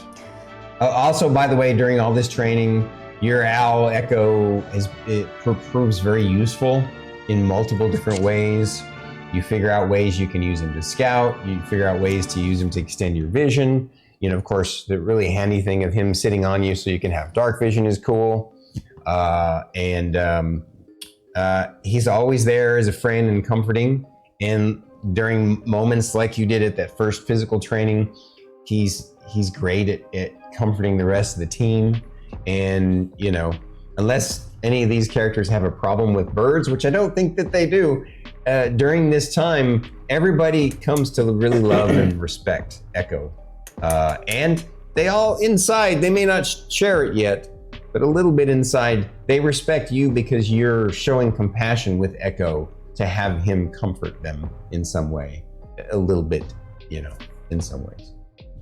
Shae is super jelly that you have a bird like that, and she would like to have a companion like that.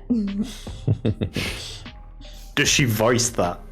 Oh, she does. Like every time Echo comes around and comforts and nuzzles on us, she's like, I want one. Sindri could mention something to you. Well, so roleplay it. What do you mention to her? Shae, I've noticed how you've been looking at Echo and, for lack of a better word, kind of pining for your own owl friend. Whilst I can't make one alive, we could turn your dragon into an owl. But I like the dragon. That's fine. I just thought I would offer. I'll think about it and I'll let you know. Not a problem. It'll take me an hour to disassemble it and then an hour to reassemble it into something else, so whenever you decide, or if you don't decide, fine. Just keep up the maintenance and we'll be fine. Pretty fine. Fine.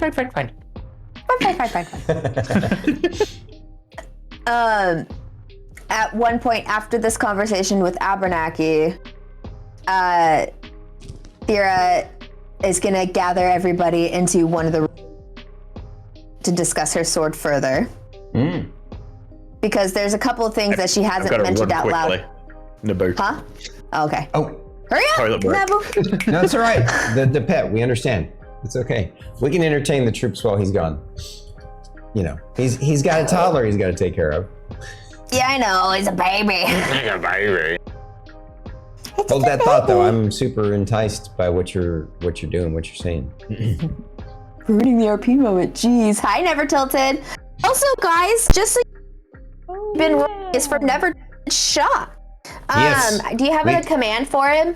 Can we also get a shout out from Mia? Did I create a command for him? No, we need a command. We need to create you a command, dice command. We do need to do that. Well, make up for it. I have been using Never Tilted's dice. Me too. Stream.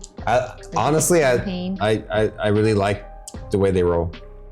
So, the best endorsement I can give is I like the way they roll. Yes.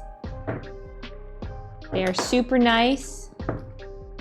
I like how they sparkle too. That's so pretty. The D20 is yet to roll it. No, that's right. I think I've only rolled a D20 once with it, but it's probably good for the players. They've been pretty good for me today. Mm-hmm. I really like the D4. The D4 is great.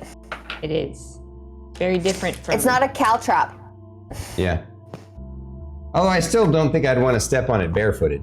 Yeah. I don't want to step on any... Oh. Yeah.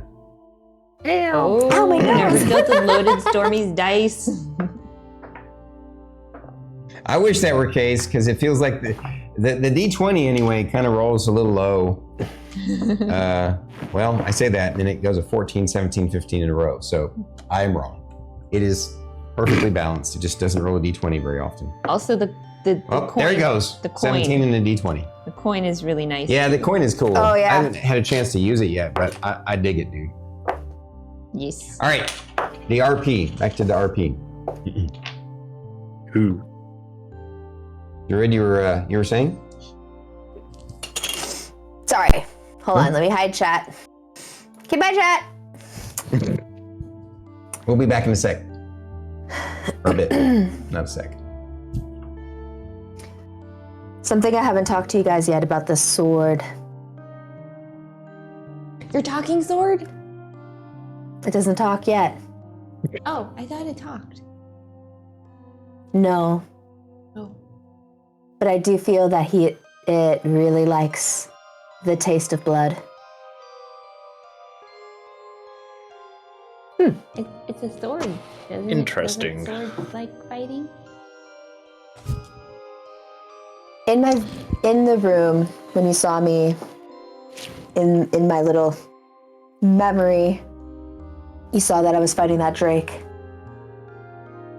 The sword really liked the taste of the blood from the drake. And then when we fought that armor and no blood spilt, it was not very happy about that. It was disappointed. And I just feel that I should tell you guys now, considering what Abernathy said. It's going to become more sentient, and I don't know what that means. Sentient. Isn't that what Mr. Abe was saying about Connor? Correct. I learned something. Can Sindri make a history check to see if he's ever heard of anything like that? Let me think. Sure. I'm just thinking so I can use my Artificer's lore on the magical item. So say that again out loud. Sorry, you were a little faint. Oh, sorry. Yeah, I was just wondering because I get advantage on the roll using my Artificer's lore, plus because it's a magical item, obviously Sindri is going to be intrigued by something that he doesn't quite understand. Sure, I'll let you roll with advantage.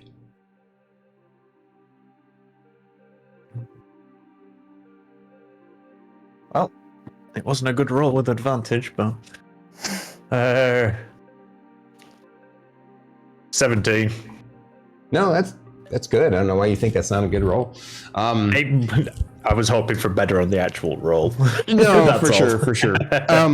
So you've heard tales of from your land, from your world, of potentially, magical items that might have feelings or communicate like they're living things. You've never seen one. You've just heard stories. That's about it.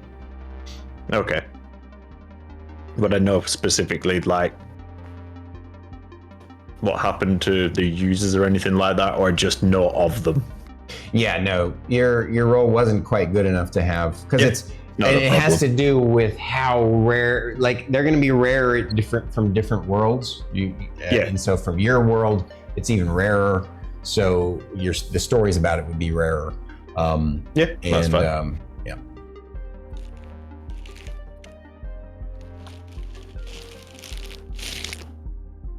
Very interesting.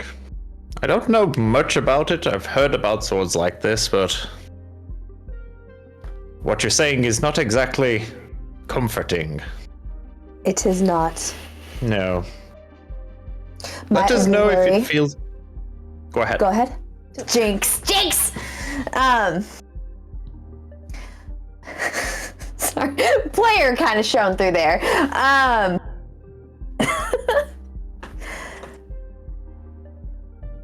I only grow concerned based on Abernathy saying they can take control of the wielder for their own gain.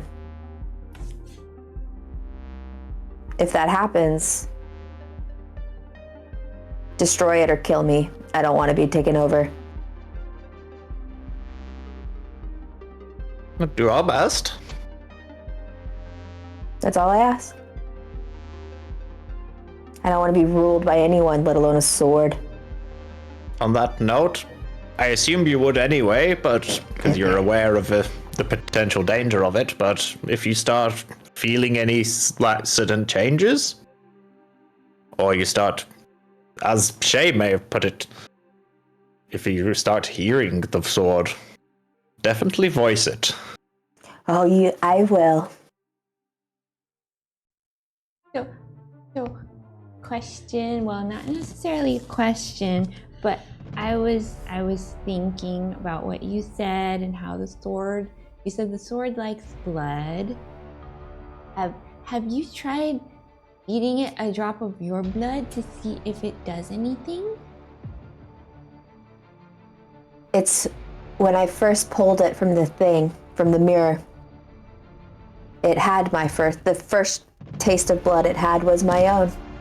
And I think that's what bonded us.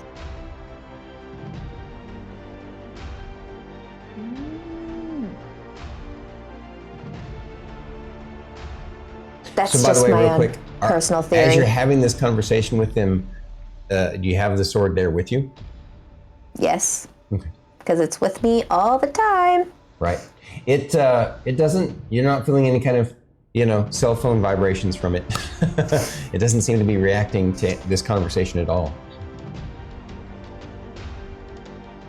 I can't think of one test, but it doesn't seem exactly something like we'd want to particularly do. Is just to simply prick one's finger on the end of it and see how it reacts to that.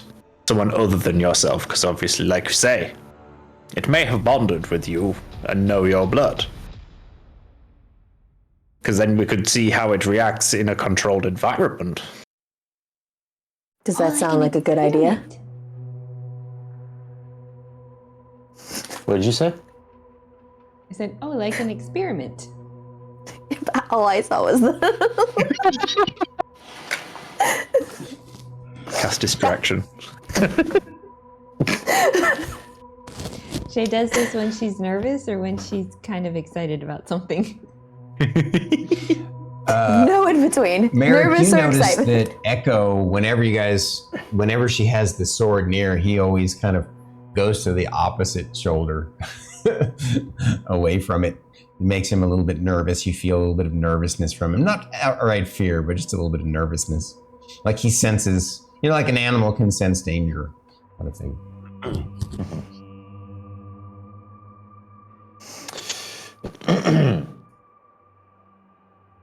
I like your idea, Sindri.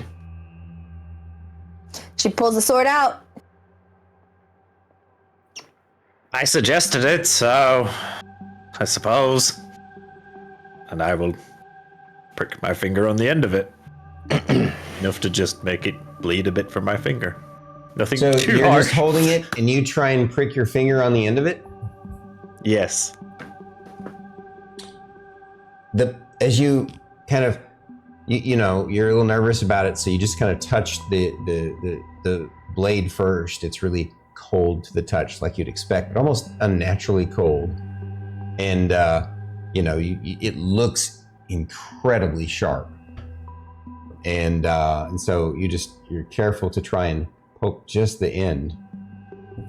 But I'm making sure I don't slide or anything. Right. No, I get you. Yeah. Well, like I said, when I say you slide along, I don't mean you slide along the edge. You just the flat part. On the flat. Touch it and slide a little bit, and it feels smooth along the top part.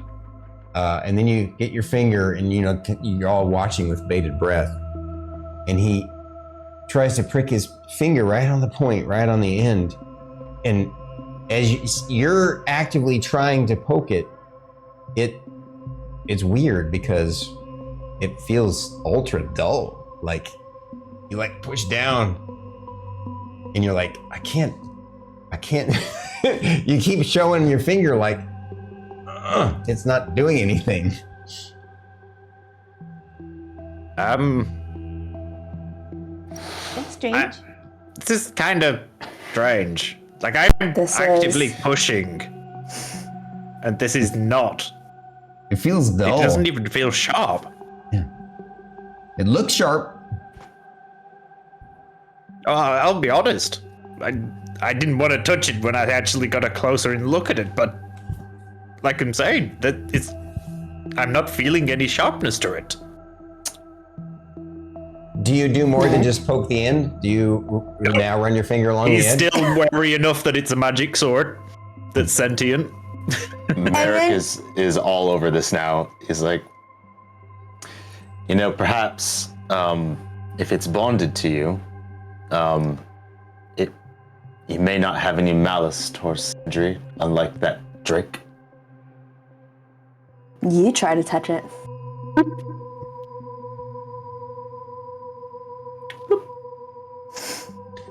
Along the point or the edge?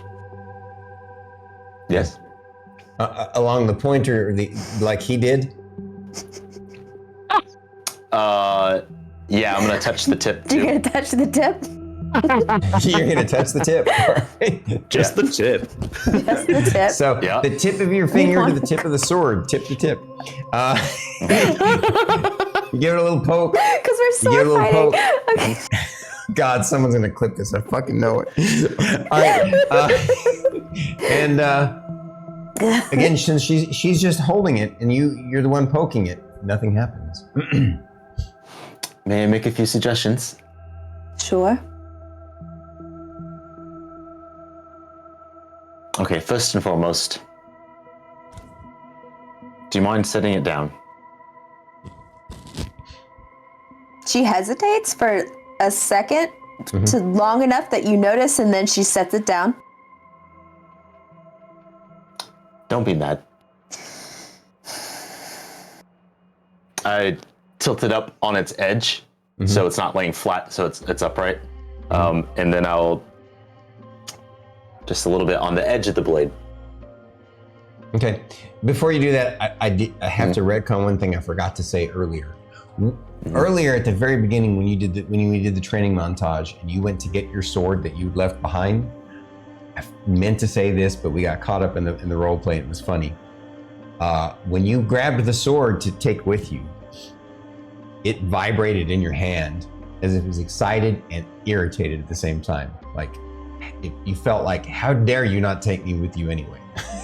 It's what you felt before. So I forgot to say that. I should have. I apologize. All right. So you hold the sword up on its edge, and you basically give it a little poke along the edge with your finger. And again, it feels dull. Like you couldn't cut yourself with it if you tried really hard.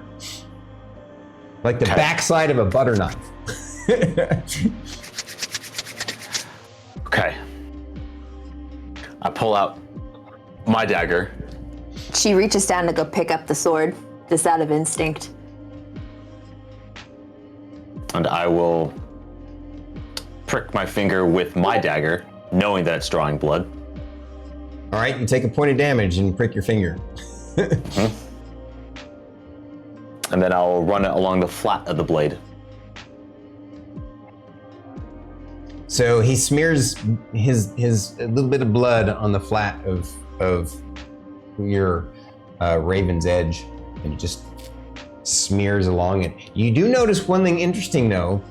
It vanishes into the blade as if it's self-cleaning or something, and but it doesn't react in any way.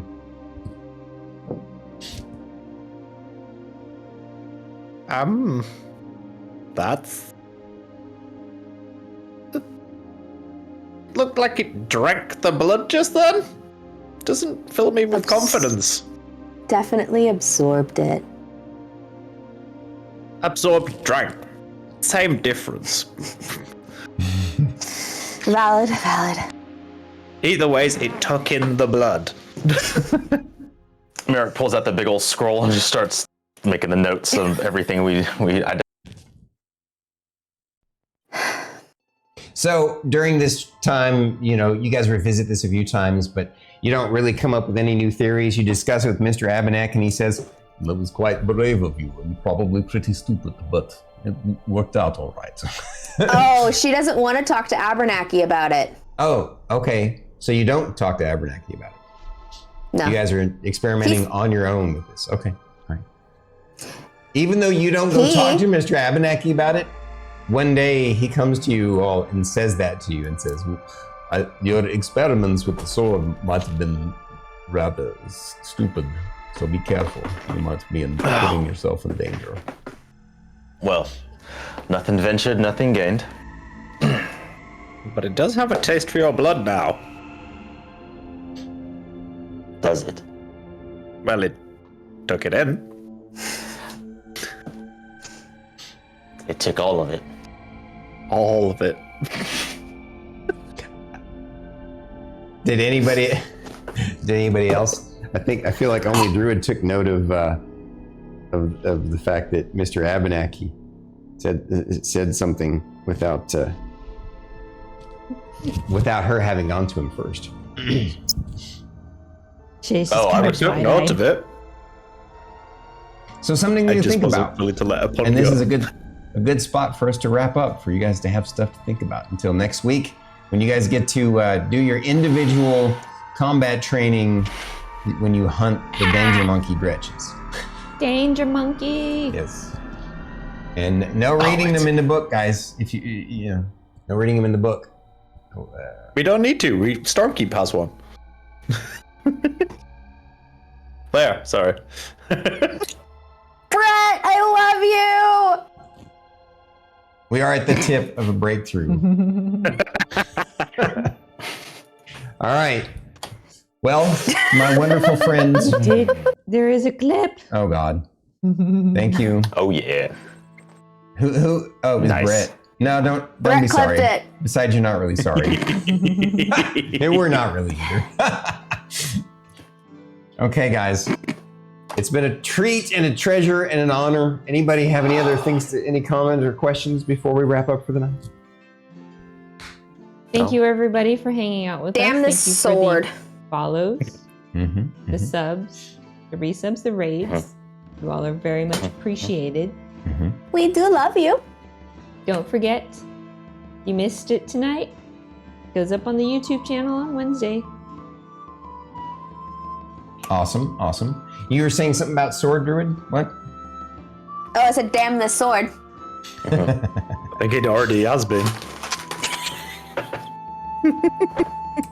That's what I'll do next week. God. All right, guys. I adore you all, and don't forget to check out. Did you already say this?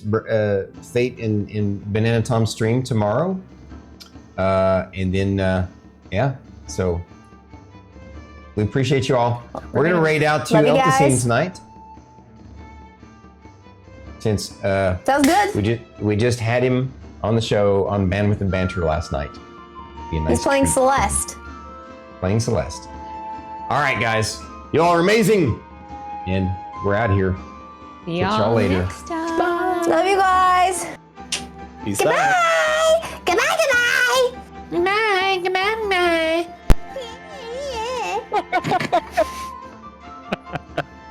You guys are terrible. Danger monkey.